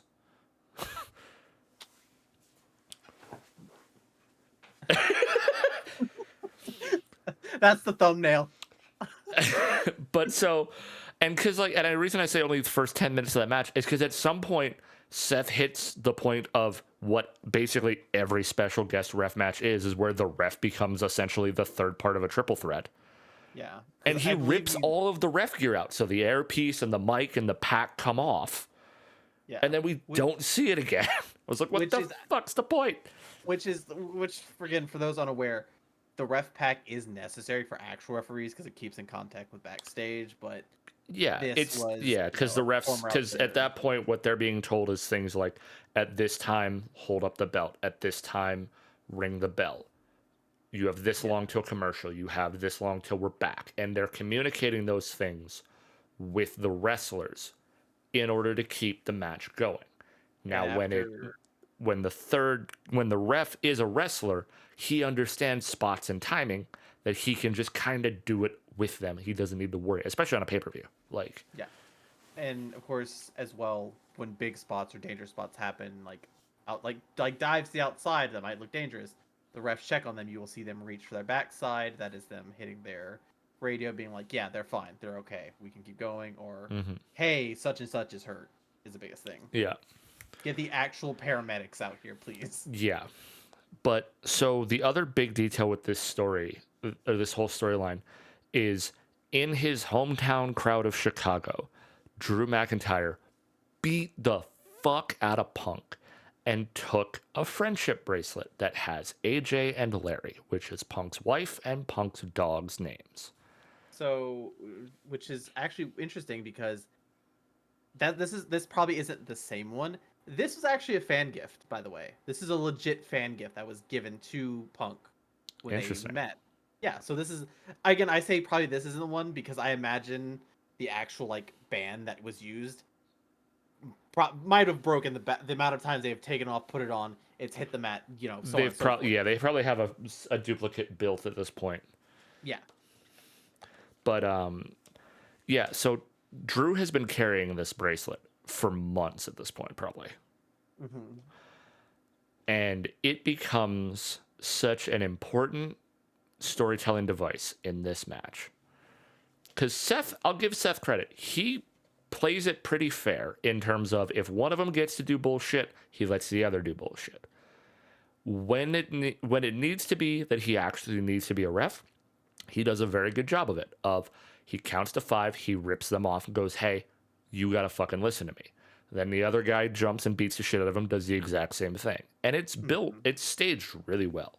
Like Seth Yeah. fucking killed it in his role in this. Yeah. And then you get to the most cinematic moment of this match. And at some point, Punk and Drew are just ground and pounding each other. And the Hmm. bracelet comes off and is on the mat. And then you don't see it for a little bit. Punk and Drew are going at it. Punk preps the GTS, hoists up Drew, and as he turns, he looks at Seth and notices Seth is Yeah. wearing the fucking bracelet. Because I think at a certain point you actively do see Seth pick it up, being like, whatever, and then he puts it on because referees are supposed to make sure any debris or whatever in Yeah, the you ring clear shit out is of the ring. supposed to be cleared out. Like, so it's not like he's like, oh, this is mine now. It's like, whatever is the Yeah, biggest thing. It's such a he's doing what he should as a ref, which is get shit out of the way. yeah. And I realized I missed a point. Leading up to this, Seth stops Drew from hitting Punk with a chair. Like he does Hmm. draw the line at the chair swing. Yeah. And so like he is trying to make it like his goal is obviously to let them beat the shit out of each other.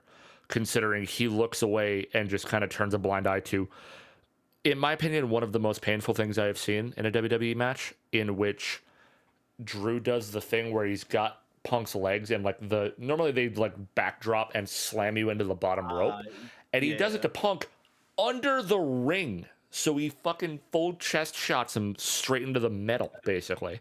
And I was He like, basically fuck that. trebuchets this man into the top of the ring, The underside of the ring. which unless there's light underneath there, that's kind of hard to block because you Yeah, still have to go up with yeah, momentum or false momentum. yeah. It's sketchy, but regardless. So we fast forward. He's got the bracelet. Punk drops the bracelet or drops Drew to confront Seth about the bracelet. And this is the moment that Punk lost this match.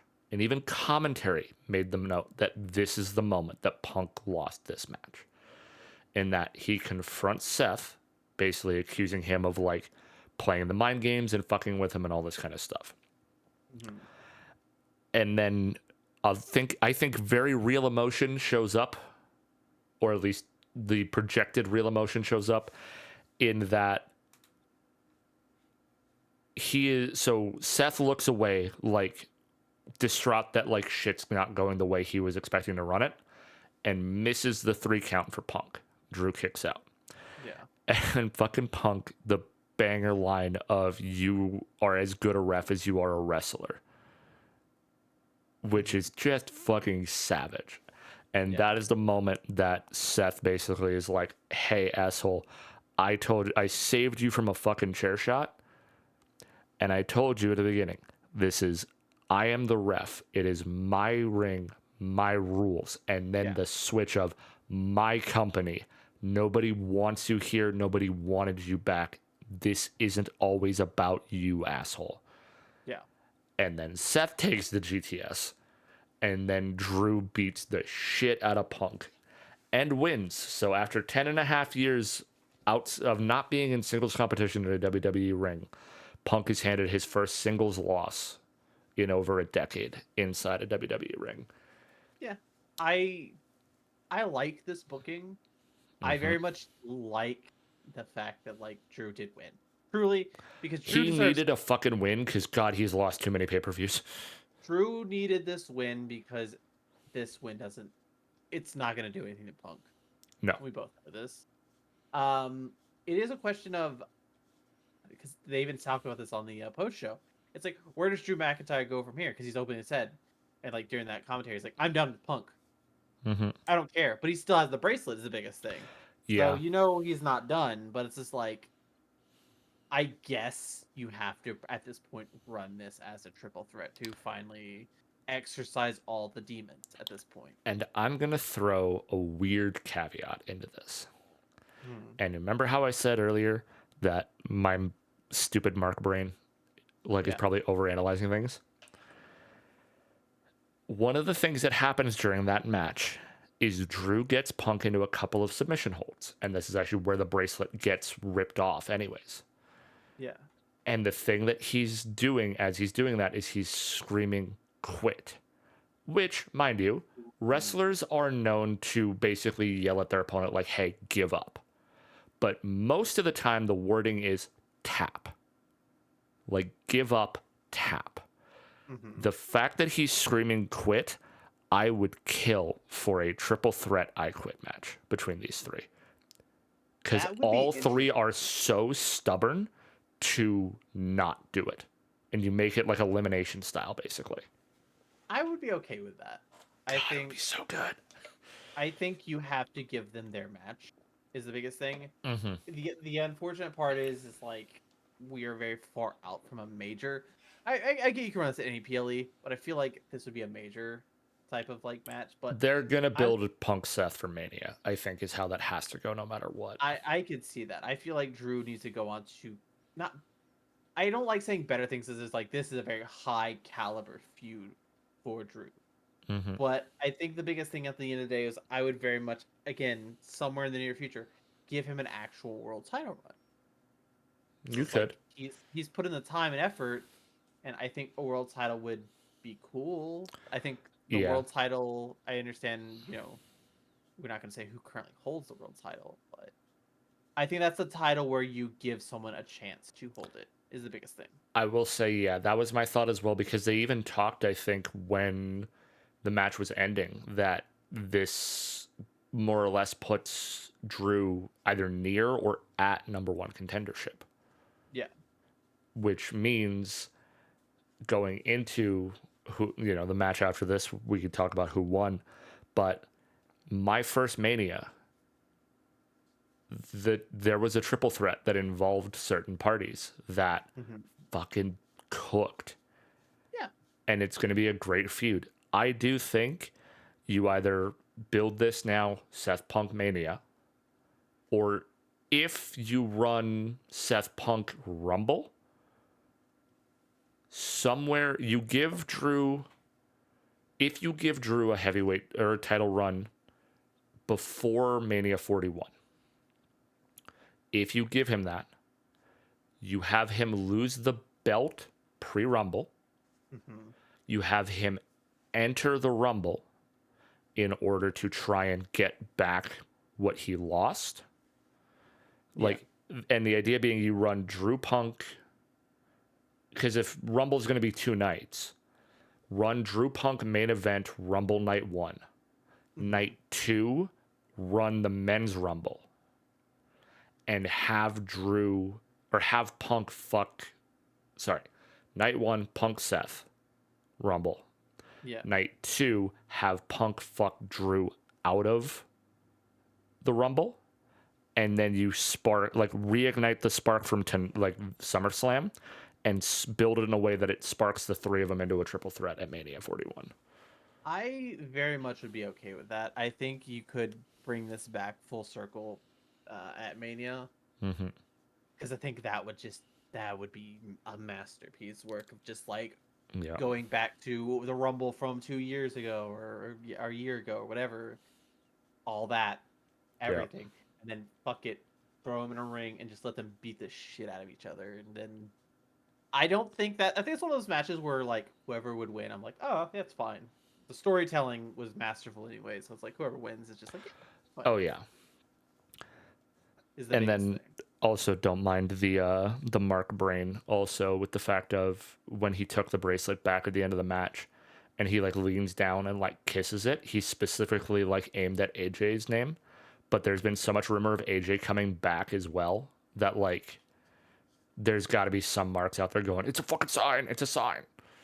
Could you imagine he's just like he kisses the Larry side? It's like I'm gonna take your fucking doll. He's not going to inflict harm on Larry. He's just like I'm gonna take your fucking Backstage doll. segment, Drew tries to steal Larry, Ace Steel bites Drew. Oh my god, it'd be so stupid. Also, I forgot to mention this at the start when we were talking about the Real Live thing, and it just popped back in my brain. Did you see what Buddy tweeted after I their think match? I think you told me, but I don't The fact that remember. he tweeted out no ats, he just wrote the letters TK, let me help mommy. And especially after like he just re-signed because of this crazy lucrative deal, and allegedly like the only reason he did it was because of the money, because he tried to give notice that he wasn't going to re-sign, but Tony didn't want him going back to the WWE. It's like there's so much. I'm like, Jesus Christ. You know, given the opportunity, it's like not that he hates AEW. Given the opportunity, he would go back because he would be booked well. And I feel like But it's Malachi would do the same because Malachi was actually pushed under Triple H back in NXT. So like, yeah, yeah, those two would probably be. I don't like saying doing better, but probably doing better is the unfortunate thing, because I would very much like to see House of Black be like champions mm-hmm. outside of trios champions. Not that they're bad trio champions. I think the give House of Mal, Black rules. give Malachi a singles run. Give him that fucking world title. That's that's kind of uh, we're, we're going back to Copeland, of course. Uh, I think the moment Copeland got hurt, I think they probably knew he got hurt during that match. I feel like you have to change the finish is the biggest thing, because it's like Yeah. there's no shot. I feel like he had to feel the break or the whatever. Yeah, the hard part being with Gangrel loaded under the ring, you can't really. How do you tell the man under? How do you tell the vampire under the ring that he's not needed? Yeah, it's just Like, like how do you subtly tell Gangrel without a ref leaving the cage and going under the ring to be like, "Hey, yo, fam, this shit's not happening. You just got to stay here till we can kill the lights and sneak you out." I very much would like the idea of TK in the back going like, just like, because I imagine, because there's people under the ring with him. This has been like a thing where like there are people under the ring that are there just in case other wrestlers are in the ring.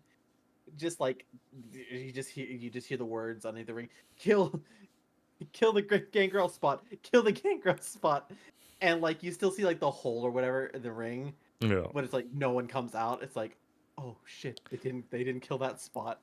That or the idea of like, I love the idea of the dude under the ring looking in, like, okay, we're getting a message from Tony. We got to change things up. As soon as you pop up, you are just gonna get kicked square in the head. Because, like, his whole thing is he climbs out and he sprays the fucking blood, but I like the idea that he pops up like a Yeah, whack-a-mole and it's fucking like a Malachi just whack-a-mole black masses him, just blast. It's fucking, just like he does the fallback and the through yeah. the air. God.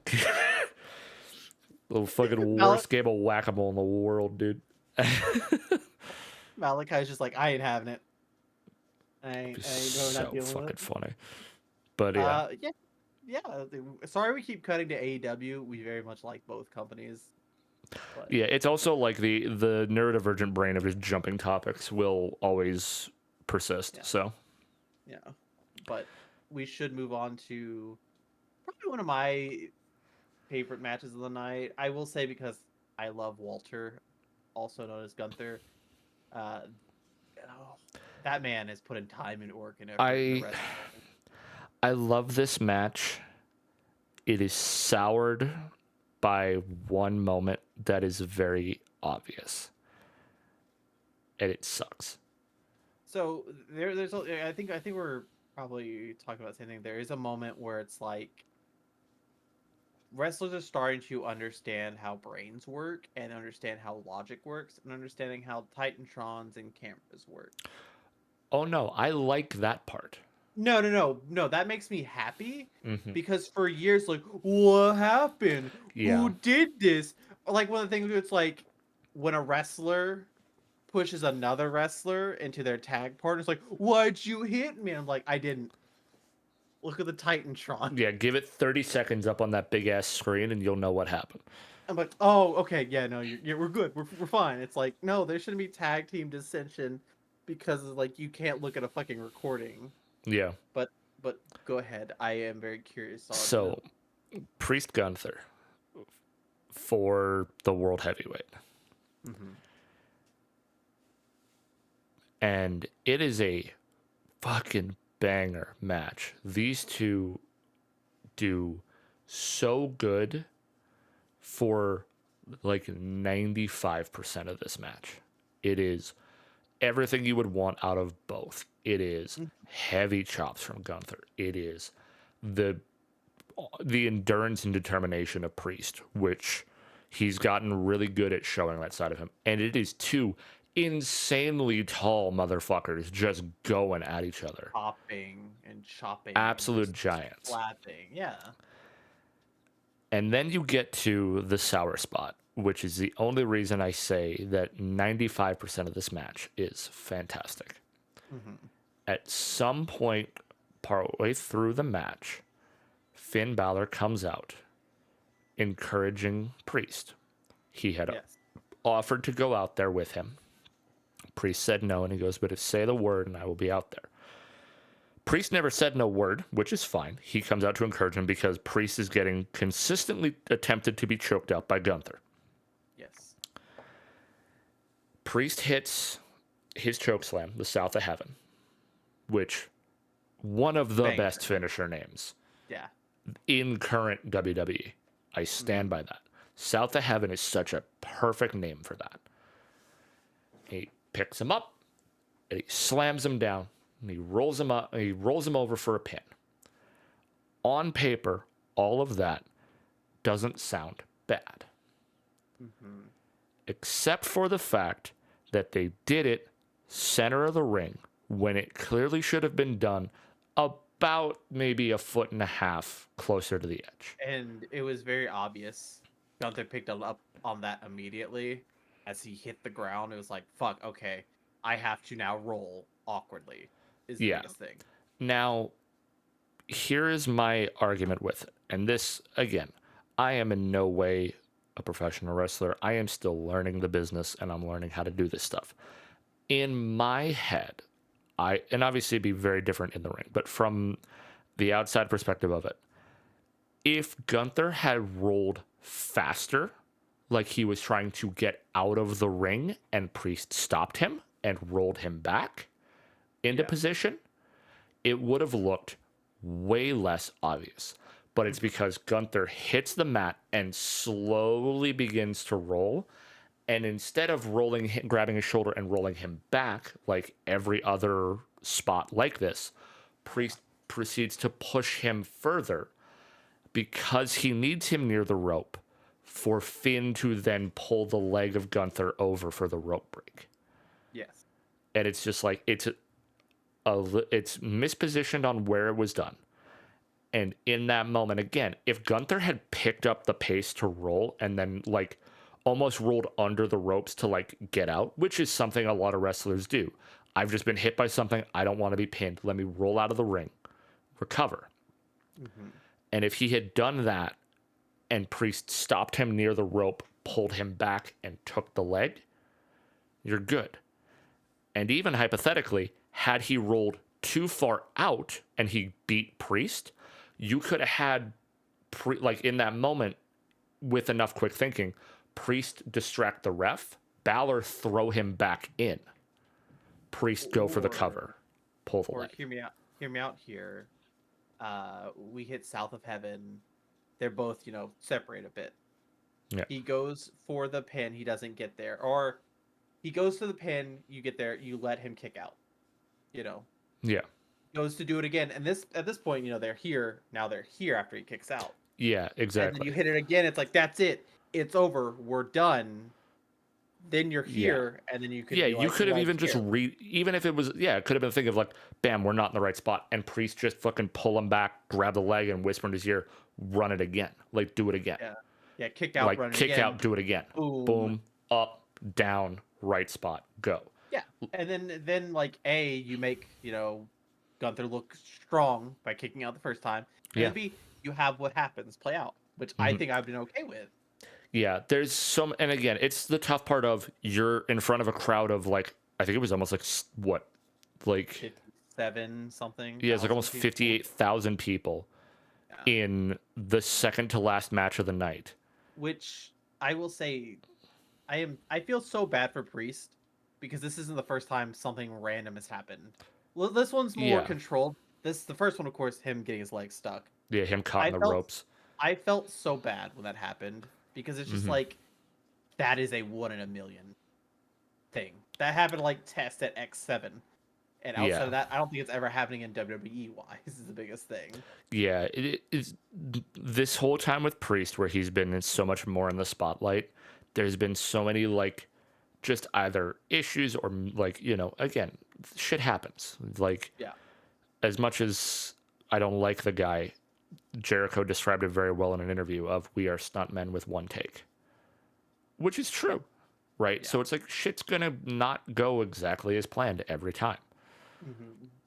Right. So it's one of those things of like, shit happens. It sucks when it happens to the same person, even if it's outside of their control, because then people start to go, he's the problem. He's not a good worker, or he's not trying hard enough, or he's very like... or he's going into business for himself, or whatever, right? As someone who, or as both of them who have put in like years, like decades probably at this point. I think, especially Priest, I think decades at this point. There's no reason he would reach the top like, I'm going into business for myself. I don't think he would ever do that because he's understood the business. He's like, I finally reached the top. Why would I throw it all away by being like an ass is the biggest thing. And from what, again, I've seen, very nice, very kind individual outside of wrestling. But yeah, and then you have that sour spot, and then you get the moment of Finn pulls Gunther's leg over, rope break, and then Priest finally having any shred of logical thinking in the wrestling business, stands there and watches the Titantron to then see Finn pull the leg over. I did see something interesting that kind of also makes sense because the ref also sees this, of course. Yeah. People were like, why didn't the ref eject Finn Balor? It's a good point, but at the same time, the ref also could have just ended the match. And I don't think Priest would have wanted that either. Is the nice part with it as well is storyline wise, refs, it has always been referee's discretion for everything. Right. Yeah. The ref's call is the ref's call. And I think in this moment, the reason he wouldn't is because every ref in the fucking roster would know Priest and Balor are on the same side. They are the Judgment Day. Mm-hmm. So why would I kick him? Like, yes, he's interfering, but This was yeah. he's not interfering to the betterment of his faction, Mm-hmm. right? Like it, you know, you could argue, oh, he's working for Gunther, but seeing Priest's reaction and seeing Gunther's, the ref would know like he's doing this for his own reasons. So if I end the match on a DQ, like it doesn't, like he's not doing this, like there's no way of ending it in a way that makes sense for any of the three of them, because you can't DQ Priest for Balor helping Gunther, because that makes No, no sense. no. You can't DQ Gunther for Balor helping him, because Balor's like Gunther doesn't know it's happening. And unfortunately, you know, Priest does see this, and this is the second time technically with this world title. It's interesting where they don't keep their eye on the prize a little bit, Yep. and they lose the title. Look at Drew at Mania, Yep. showboated to Finn when Priest technically is always looming at that point. No matter if he is or isn't cashing on Seth, Priest is always looming, Yep. and he's still in the middle of the match, but the moment he takes down Gunther for a moment, literally goes for Finn's throat. Yeah. Literally. And Gunther does take advantage. Mm-hmm. And this is the wrestling fan in me of anything could be a finisher if it's presented as such. The rear naked choke being brought back, of course, we see Samoa Joe use it. Gunther using it Mm-hmm. made me very happy. Yeah. And then they also did give Priest that second win just for a moment, just for hair. It's like he is going out a fighting champion. So Yeah. he comes back, brief second, but then of course, if he passes out, he taps, he gives up. We have a new world champion. Yeah. And that Which entire time he is passing out, he is not taking his eyes off of Balor. And because Balor is just staring fucking daggers back. yeah, because again, the people at the top or the top of the Judgment Day kind of brought this about themselves unintentionally. I think it's the biggest thing. Mm-hmm. Like Rhea was, of course, like, "Hey, don't worry about Jay," but then like you said, Dom was probably jealous or whatever. Yeah. This was Finn trying to help, Finn trying to be a friend, trying to be like, "Yeah, we'll work." But I think Finn saw the changing of the guard, changing of the ways from Damien is the biggest Well, thing. and the other thing as well, somebody pointed out, because a year ago, Priest I believe inadvertently fucked Balor out of the title at Yes, SummerSlam. by throwing the briefcase in the ring, Finn goes for it, stomp from Seth. Yeah. We're done. Yeah. So it's basically a year later, the revenge arc is complete, basically. So I'm And, pretty sure we'll be hearing about. oh, yeah. And, dude, the moment backstage before Priest match, where Balor's like, we can't find them anywhere. We looked. They're probably gone, because they were all hunting for Liv and Dom. Mm-hmm. And then it's that moment of like, hey, do you need my help out there? And he's like, no, I'll be good. And he's like, hey, about earlier when I was getting accusatory with you. And he's like, no, don't say anything. He's like, I'm sorry. And Balor looks at him and goes, I'm sorry too. But he doesn't elaborate as to why. And it's like, you son of a bitch, you know what you're doing. Wrestling is like onions; it's got layers, Mm-hmm. and it's always good when it has layers because you kind of never know where things are gonna go. Yeah. But I Hey, think it's time. speaking of knowing where things are gonna go, and speaking of layers, oh my god, this fucking main event, dude. So post Mania, Roman's gone. Yep. Post Mania is gone. Uh, that kind of leaves the bloodline where it stands. They're kind of, you know, they're scattered a little bit. Jay is on Raw now. Jimmy is still on SmackDown. Solo, who God, I hope things get better for Solo after the Bloodline. Not better, but get some. Mm-hmm. Uh, kind of reaches for power that technically doesn't belong to him. Mm-hmm. He becomes the new tribal chief Self-appointed, and mind you. self-appointed tribal chief. Paul Heyman's not a fan. Jimmy is indifferent, but when you lose, a major factor, you do the obvious thing. You do the most obvious thing in any type of thing. Absolutely. You go for blood. You reach for the people that understand you the most. And fortunately enough, two individuals from New Japan kind of didn't resign, and they made their debut. Tamatanga, Tangaloa. Uh, Probably one of the best decorated tag teams in New Japan ever. They sign, they kick Jimmy out, they take Jimmy out, Mm-hmm. and we now have an even numbers game. It's 3v3. Cody, Randy, and Kevin versus Tom Montoya and Solo. Even numbers. We're getting a 6v6. And then another figure appears. Probably my favorite Bloodline member Yeah, currently. I was gonna say all night. Luke and I just gushed about a Mr. Jacob Fatu, the Jacob. Samoan Wolverine, I think is what they're calling him. So I think it's the Samoan werewolf. Werewolf, that's right, Samoan Yeah. Werewolf. The Samoan werewolf is like a concept you would think of as like, you're making like a character. It's like he's Samoan, but he's also a werewolf. He is, without a doubt, A one of the best. fucking monster. Fucking monster. He is hitting flips. He's hitting power bombs. He's hitting everything in sight. And then he gets up like he just didn't do a spectacular thing. Until the other night, but we'll get to that. We'll get to that. Yeah. So you kind of run back everything that's been happening. Paul Heyman, by the way, during this period, is not sleeping. He is not having good days. He's not having good nights. I.e., cut to Madison Square Garden, where you have to, reconcile with your tribal chief, We and have to acknowledge you Solo. have to acknowledge Tom Montoya, acknowledge your Simone Werewolf, acknowledge Paul Heyman, The wise who's man does not. who since day one treated Roman like family, and Roman treated Paul like family, does not acknowledge. And then one of the most interesting things happen, and that's Paul Heyman willingly takes a power bomb Through a fucking table.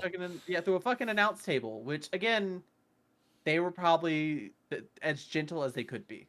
Let's be honest, Yeah. as gentle as you could be. It's still a power bomb. It's still force hitting a table that then the table collapses. Yeah, there's still a large man at the will of gravity through a table. Gimmicked or Uh, not, you are still hitting the ground at the end of the day. yeah. We of course cut to Solo challenging Cody. Cody not really regarding Solo as the tribal chief because again, once you fight Roman, once you fight The Rock, you fight Solo. You don't believe in Solo because he's not The Rock, he's not Roman. I mean, again, also, why would you? And also, his logic for kicking Jimmy out is so stupid if we don't accept losses when Solo's been on like fucking 60 loss streak at that point in I time. I think, and so again, we'll get to that. Again, that is a dumb thing. It's like we don't accept losses. We don't. You could have said we don't support people who don't support the tribal chief or can't defend the tribal chief or something better than losses. Because again, like I think between when he beat Cena to like current day, again, he's not winning. He's not wrestling He, also, but he's not yeah, winning. he had been on like a 30 or 40 match loss streak or some shit. Yeah, so it's like he's just not winning. We cut to tonight. It's Bloodline rules, which we've seen a few times, past, present. It's been a very fun time. I'm Yeah, gonna let you. we've seen the one because they've got Yeah. it. Here's the thing: it's a no DQ. It's an Extreme Rules. It's the same. It's a same name for it, but flavored to match the boys, right? Yeah. I'm gonna let you take over here and explain kind of things that happened during the match. So There was a shockingly more wrestling in this match than I anticipated. Yeah. I very much expected, like, there were a few different times where I was like, all right, now the bullshit's going to begin. Didn't happen. I'm like, all right, now the bullshit's going to begin. Didn't happen. And Luke, being somebody who has fucking watched wrestling forever, to a T, he was like, it'll start when Cody gets a clear advantage. And sure enough, the second he lands a crossroads, both Tongas are in the ring.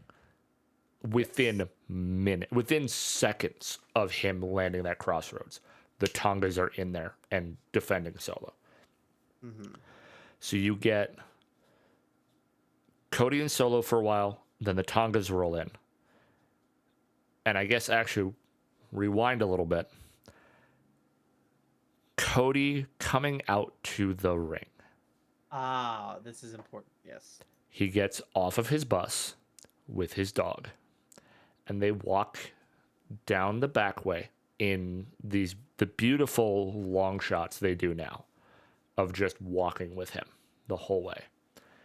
Oh. And a face from the past shows up. Fucking Arn Anderson rolls up, which shocked the shit out of me. I did not expect to see Arn there. So, you remember earlier when it was story time with you? This is where my story kicks in. Oh boy. D&D wraps up. Yep. Whatever with that. I DM Maple's like, hey, you want to hang out or whatever. I didn't know because I think Maple wasn't watching. With you guys in Vegas. Maple didn't want to watch. She was. Maple her said, thing. yeah, of course. We start hanging out. Maple goes, I'm surprised you're not watching SummerSlam. And I'm like, you can kind of see, because I have my webcam on. You fucking split vision. I'm just like, actually, it's right here. And then Maple goes, oh yeah. So it's like, I was like, this is the part where Cody is talking to Arn Anderson when this is happening. He puts on the helmet, and then Maple's like, you know what was crazy earlier? I'm just like, what? It was storming outside, and we heard an ice cream truck going down the road, and I was like, oh, if it was me, it could be storming, it could be hailing, but if I hear an ice cream truck, I am Forrest Gumping it towards that ice cream truck. And then the Maple just goes, yeah, like Chris came home and he like rushed upstairs, get ready for wrestling. I was like, oh, okay, cool. And then like the match starts and we're talking and everything, but I'm just like constantly like doing one of these. I'm just like, Yeah. You have my attention, but this is happening. Yeah. But yeah, so Arn goes out, like comes up to Cody, gives him this like pep talk of like, you've got a lot of angry motherfuckers that are gonna cheat to win. Well, cheat, it's fair game, but And he looks at him and he goes, but I still have some pull in these locker rooms. He goes, and you've got some friends, and they're on their way. And he does this. And the way he does it, it's that fun question of, is he pointing at that because of Dusty? Or is he doing this for a very different reason? And, oh my God. When he walks out, they get into the match. The bullshit begins. It is now Cody getting his ass beat by the Tongas. Yes. KO's music hits. Kevin comes jogging down because he does not run. He's like, it is a jaunt. Because SummerSlam, for some reason, they love doing a fucking 8.5 mile ramp from gate to ring. And so he's jaunting his way down. He gets in there. He starts wailing on fucking one of the Tongas. But it's still uneven. Then the Viper's music hits. And Randy takes even longer to get down to that fucking ring. Randy doing the whole, yeah, let's go. And he's like, gotta get down to and the he's ring. walking down. He's like high-fiving people the whole way. And fucking we're watching. And Luke and I are both like, bro, they're getting their ass beat. Quit pulling a Jeff Hardy. Go save your fucking brothers. It's just like, go help your friends. Yeah, shout out to every time Matt Hardy's ever been getting his ass beaten, Jeff's going to roll up. And he's like, all right, I got you, bro. Give me 3 to 5 business days as he fucking just the whole way down. I have been told Jeff does that so he can start storing a finisher before he gets to the ring. That's so funny. But yeah, so they even the odds, right? It's 3-on-3. And then KO and Randy chase out the Tongas. So it's Mm-hmm. back to Cody and Solo. But no one has dealt with the fucking werewolf yet. No, no. So naturally, the werewolf eventually shows up. Yes. And the werewolf gets Cody up on the announce table and decides, you know what? I can make it from the top rope to that table. Yeet. And off he flies. He fucking crashes through. He immediately rolls onto his back and is death gripping his leg and like hitting the ground and like trying to push himself up and staggering and throws one of the announcer's chairs and is like hitting the back barricade. And immediately we all go, he's either very good at selling that his leg is fucked up or his leg is actually fucked up. So that's the biggest thing, because again, I watched the spot happen as well. I couldn't tell, and I still Neither could I. don't know is the biggest thing. I I now could- know the answer Hmm. because they confirmed it at the media scrum. Triple H has announced he did fuck up his foot and he was seen the next day in a boot. So he has probably broken something in his right foot. Okay, which honestly is a very much a big bummer, because It is. taking him off TV right now is very not good. But it is also fantastic news for Solo because now he has a chance to somewhat shine because of the fact that Jacob has outshone him every time they've been on TV together. Yeah. This is why they delayed his debut, because they were worried Jacob would outshine him. Yes. And within 2 minutes of him being on TV, guess what? Which this is not a rumored thing. This was something that was basically confirmed, is why he wasn't signed. Well, he was signed, but why they wouldn't debut Well, him. yeah, it's like they won't debut him until they could be in a spot where, you can control things better. Well, even in the spot they put him into, like, okay, Solo still look really cool, doing fucking flips and slams, taking out 3 people at once. It's like, it's over for Solo. Yeah. I'm sorry. Because the problem is they shot themselves in the foot with that as well, because they were like, we knew he was signed. So everyone who knew what he was about was excited. Yeah. But delaying it didn't simmer the anticipation, it built it up, which meant when it happened, we immediately gave up on Solo. You could have brought him out there if you're like, you still want to, like, we're pushing Solo. He's going to be the next tribal chief, Maybe don't have him go to fucking 10 immediately. Maybe it's like, slam him a little bit, do this, but, Yeah. Solo is, got to make Solo look really strong. Yeah. That's an old reference for those at home. Instead, fucking Jacob's rolling out here. It's like, oh, you want me to catch a guy and immediately Samoan drop him, then climb up the top rope and dive to the announce table? I got you, fam. Like, it's like you screwed it from the beginning. But anyways, so Jacob basically takes himself out of the match due to the foot, which sucks. You then get back in the ring. You get Solo and Cody. Cody is still on the back foot. He has not recovered from basically battling a dynasty, even with his help. And there is a moment, Solo's laying down in one corner, Cody's laying down in another. And then the motherfucking music hits. And I got so happy that the fucking OTC, the original tribal chief, rolls up by himself, which was unexpected. Yeah.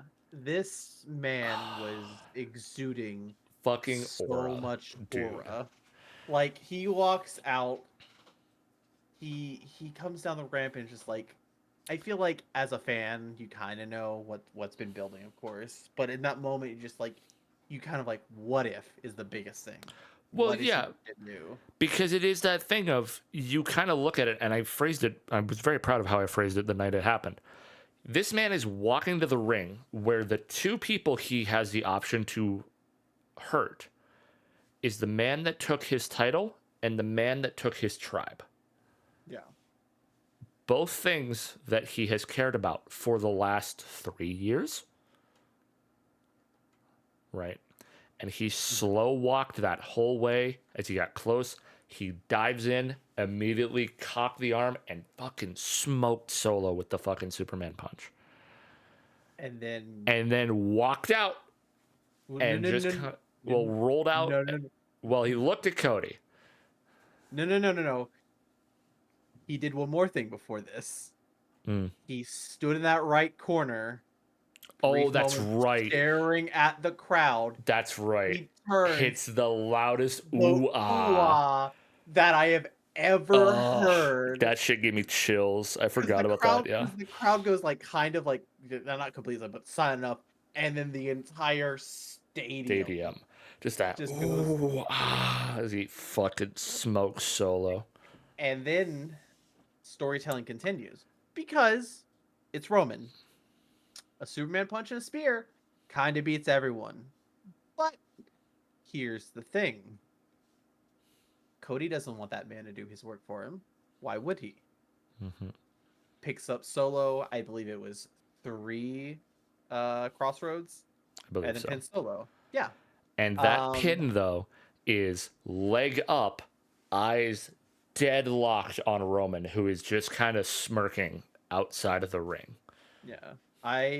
There's so many comparisons I have seen on the internet of this is Goku to his Vegeta, this is Superman to his Batman, this is two individuals who have to probably work together in the near future who are Mm-hmm. absolutely going to fucking hate each other. Yeah.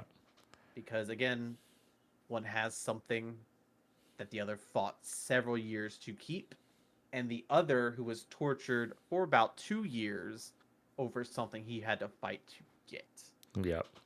And I genuinely can't wait to see these two interact And together. the other beautiful part is they are 1-1. Yeah. Mania 39, Roman wins. Mania 40, Cody wins. So, Mania 41, we determine who takes the best of 3 and roll from there. Yeah. And, like, dude, and War Games is going to cook because, like, if it all plays out, I could see it being 5-on-5. Cody, or Roman, Jacob, or Roman, Jay, Jimmy, Sammy, Cody. Yeah. Verse Solo, both Tongas, Jacob, The Rock. Here's what you do at WrestleMania 42, possibly. You put them on the other side, 42, 43, because we're not done. We're going to get this one more time. You have maybe you have Roman win the Rumble, or you have, them just face each other. You Mm-hmm. call up Limp Bizkit. You get My Way going, and then you reenact the Stone Cold Rock face off, and then again My Way is just playing. This is kind of what I want personally. I just want to hear just one more fight about your leadership, and then like it goes into, and I'll straight up leave your shit, and they just start hitting each other. That's what I want as a wrestling fan. You know what does surprise me though? That I knew the lyrics to My Way by Limp Bizkit. No, the fact that Rock never decided to ever come out to Face Off, the song he did with Tech Nine. That is kind of surprising. Is the biggest thing. I have to agree with you on that. Because, like, I don't know. I feel like there's ways you could have done it. But, anyways.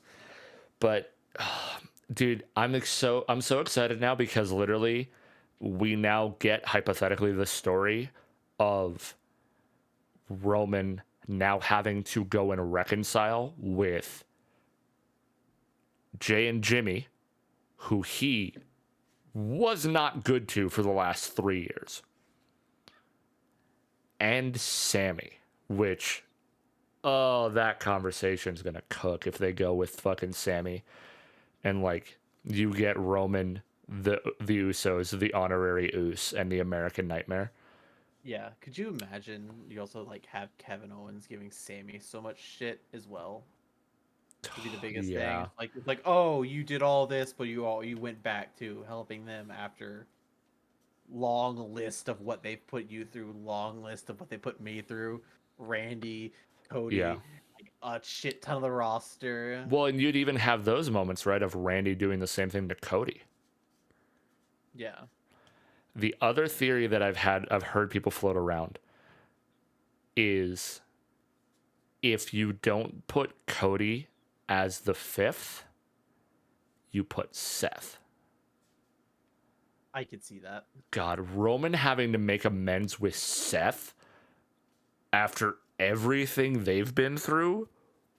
I hit you with a chair. You hit me with a chair. We're good. It's like, no, no. This story has gone on way too long for us to be good. And that thing of like, like, because he even, when Seth was justifying why he would help Cody back at 40, like, Yeah. I kind of made him into this monster. Yeah. And Roman being like, look, you might have made me into a monster and you might still hate me, but I have made Solo into the new me. So if you don't want all of this to happen to the next batch that comes in after we're done, I need you to help stop them. Yeah.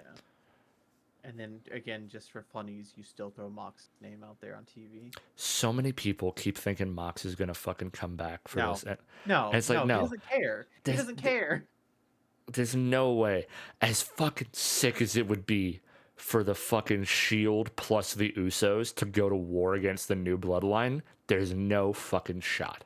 I would very much love for the again, the very deep, very distant hypothetical of them doing this, and he comes back and they're interviewing him. He's like, I don't even know why I'm here, to be honest with you. Yeah, My boys called, I showed up, we kicked some ass, and we went home. yeah. I'm going back to Japan now. Just like, Yeah. And then he disappears like he was never here to begin with. yeah, And then they're like, you're like, thank you, Mr. Ambrose. He's like, it's Mox now, and then he's never seen again. yeah. But yeah, it's That, like just like uh, he as much as I want it to, I'll be honest, as much as I want it to, it's not gonna happen. He's too happy. yeah. He also hated WWE, which is again understandable. Mm-hmm. But Yeah, there's so much with it, but like, God, yeah. you'd be fucked though if somehow they set up like like if it goes Roman Seth reuniting or like having to work together, you get like Seth Roman Cody, and then the fucking Tongas and Jacob decide to come out to the Shield theme just to fuck with them. Oh God, I The would love three of that. them in like the combat gear and everything like that, just to fuck with them would be that Easily theme. could, God, realistically. I mean, they've played the music before. They played it when Seth came out during fucking Maybe. main event 40 night Yeah, and 2. then before that was I think the Royal Rumble a year ago or whatever, or 2 years ago, Mm-hmm. where he choked out Seth and he never because Seth technically beat him that night is the biggest thing. It wasn't the title didn't change Yeah. because it was I believe it was a disqualification. So it's like Seth still has another victory over Roman. It's like that I think would be the biggest thing storyline wise they have to get over. It's like who's the better, who's has more victories. But that'd be the fun part as well, is like they have to put aside their differences, and as soon as the match is over, immediately like one of that, oh god, I could see it though, of like the fucking, like they win, they're all celebrating and one of them's holding a chair, and it's just like that constant like, they go to turn, and like Yeah. if fucking Seth fucking smokes Roman again and just restarts the hatred. He's like, you wanted me to deal with him, he's done. I'm not done with you though. And he does that cocky laugh that he does so well. Yeah. Oh, God. That's Which is assuming like, and that's the thing is like, if it wasn't so clear that they want to run Seth Punk, I could so see bringing Seth into the Bloodline story. yeah, and then But just like that whole special guest ref match, and with Sammy losing the IC, it's like it's so clearly paints that it's gonna be hypothetically Roman, J. Jimmy, Sammy, Cody. and then at one point, hypothetically, WWE signs Griff Garrison, and Punk gets in a backstage confrontation with him because he thinks he's Jungle Boy. Dude, I don't think I sent you the fucking photo, because there's a fucking screen grab somebody took from the ref mic when Yeah. Seth is looking at Drew and Punk, and like it's a quick blurred shot, and all you see is Punk like hunched down like boxer stance, and it's like oversaturated and blown out because of the lighting. And Mhm. somebody fucking grabbed that photo and just says POV Jack Perry backstage. And I Have was you? like, holy fuck. How much of the being the elites like back in the day did you watch? By the way, Not a lot of the back in the days. I watched a good chunk when I first got into it, but like I definitely that was the thing I fell out of more than anything. so there's a moment where it's the Dark Order or trying to recruit people, and one of the people they want is Jungle Boy, and our boy I'm blanking on his name. I feel very bad. John Huber. I'm blanking on his wrestling name. Oh, Brody Lee. Brody Lee is like they're trying to recruit people, and the Dark Order is like trying to be happy because this is around the time where he would take a bunch of papers and just throw them as hard as possible at the Dark Order. And he's like, "We got Jungle Bee," and it's John Silver and it's Evil Uno, and they turn the chair around and it's Griff Garrison, and he's like, "What the fuck is this?" He's like, "This is Jungle Bee." He's like, "This isn't Jungle Bee. This is fucking Griff Garrison." And John Silver just deadpan. Who the fuck is Griff Garrison? Dude, but they've used that angle before because I remember when fucking Luchasaurus first turned on, like when they first split Jurassic Express, and Christian became like fucking Luchasaurus was Christian's right hand of destruction. Yeah, Fucking Luchasaurus went out there and squashed Griff Garrison because he's like, "Don't you think he looks a lot like Jungle Boy?" And like planting the seed of like the hatred of it. It was just like, fucking hell, that's so funny. yeah. And it's just again, I miss that, like that silliness of it all. Hmm. But yeah, it's just But yeah, man, CM Punk. We dude. will openly say a few things about AEW if that's okay. Yeah, I will say just before we dip too far, Luke and I were going so crazy on the theories of like who comes out to help Cody with Arn being like, I've got pull in these locker rooms. Cause it was like, fuck, man, you can pull from anywhere at this point. Like, you could have grabbed any of the boys that knew Cody from AEW that are in NXT right now. Yeah. You could have pulled anybody at a New Japan that was around that time that might have been free and or able to do contract work. You can pull all the people in the WWE locker room that are close to Cody. Hmm. I did make two very stupid jokes when he started to walk away, and I was like, Arn just pulls a fucking 9 mil, goes, "It's bloodline rules, anything counts." Fucking the other stupid ass I joke when I put the gun to his head. after he said like it's like I got pulled in these locker rooms. Do you have friends that are on their way? And fucking immediately I'm like, they're gonna break DiBiase out of jail. That or they gonna get the fucking FTR. Get God, Cash, bust the revival out. Fucking get Christ. Cash Wheeler getting strapped. He's like, I fucking got this guy. Yeah, but again, I very much because if you're gonna tease this, I'm very curious who we're gonna get. Is the biggest thing. You know, Yeah. Because War Games has always been 4v4 or 5v5. So I'm so curious if they run four, do you do Roman, both the Usos, and then Sammy or Cody? Or do you not put Jay in it? Or like not put Jimmy in it for one reason or another? And then run Cody as the replacement. But that also raises the fun question of, oh God, War Games is going to be such a nightmare. Do you know how many of those fucking Samoans can't travel to Canada? a lot. Jay, Jimmy, I think Jacob, and I think Tonga can't. What Like, the fuck have they done? well, Jay and Jimmy, it's DUIs. No, I So know. they've But had to like, get permission in the past. Jacob, I think they've said is like, I don't know if it's kayfabe why he can't travel. I've heard something where like they literally view him as like too dangerous a person, allegedly. Like because of like shit in his past, I think. And then Tongaloa, I think, is a DUI as well. so do you want to hear something very interesting? Hmm. I am getting and I'm seeing reports that Adam Pierce says he has made a deal. Part of the deal was Theory and Waller competing tonight on Raw. So there's possibly been a trade to SmackDown.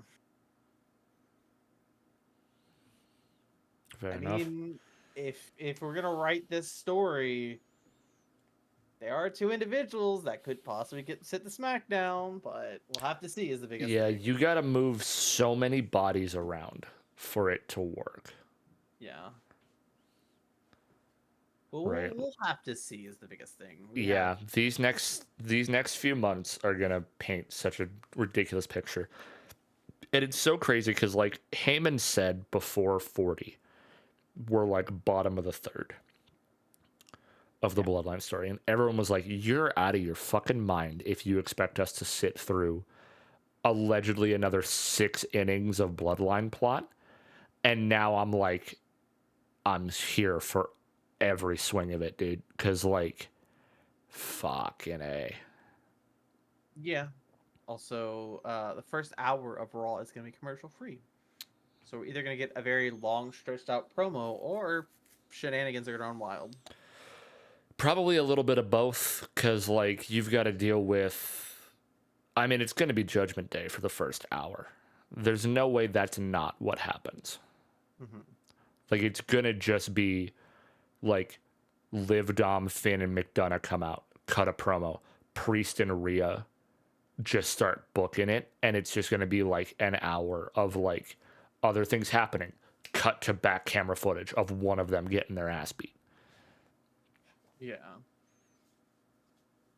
So it's gonna be very interesting to see how things go.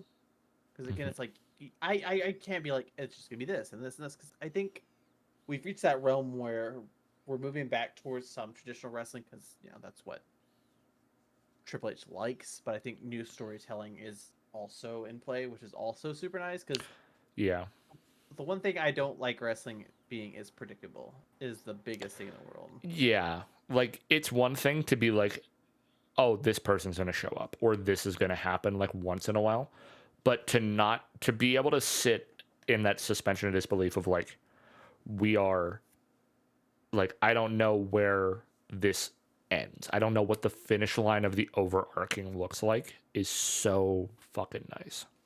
Yeah, the biggest thing in the world. I will say, I think we should wrap it there because that's a healthy, we're 2 hours in and, we get through, we cover the card, cover what we think's going up and what's going down. And Yeah, we'll be back for All In. yeah, I'm going to try and make some time to do one for all in predictions once things are a little more solidified. Yeah, and hey, we'll be back more frequently. We're not going to get suspended or anything. Jesus Christ, I knew you'd find a way to weave something into it. I'm sorry, I'm cooking, or as I say, baking. Anyways, YouTube, Yeah. thank you so much for watching as always. Leave a like, leave a comment, subscribe to keep up on all of the good stuff. And we will see y'all in the next one.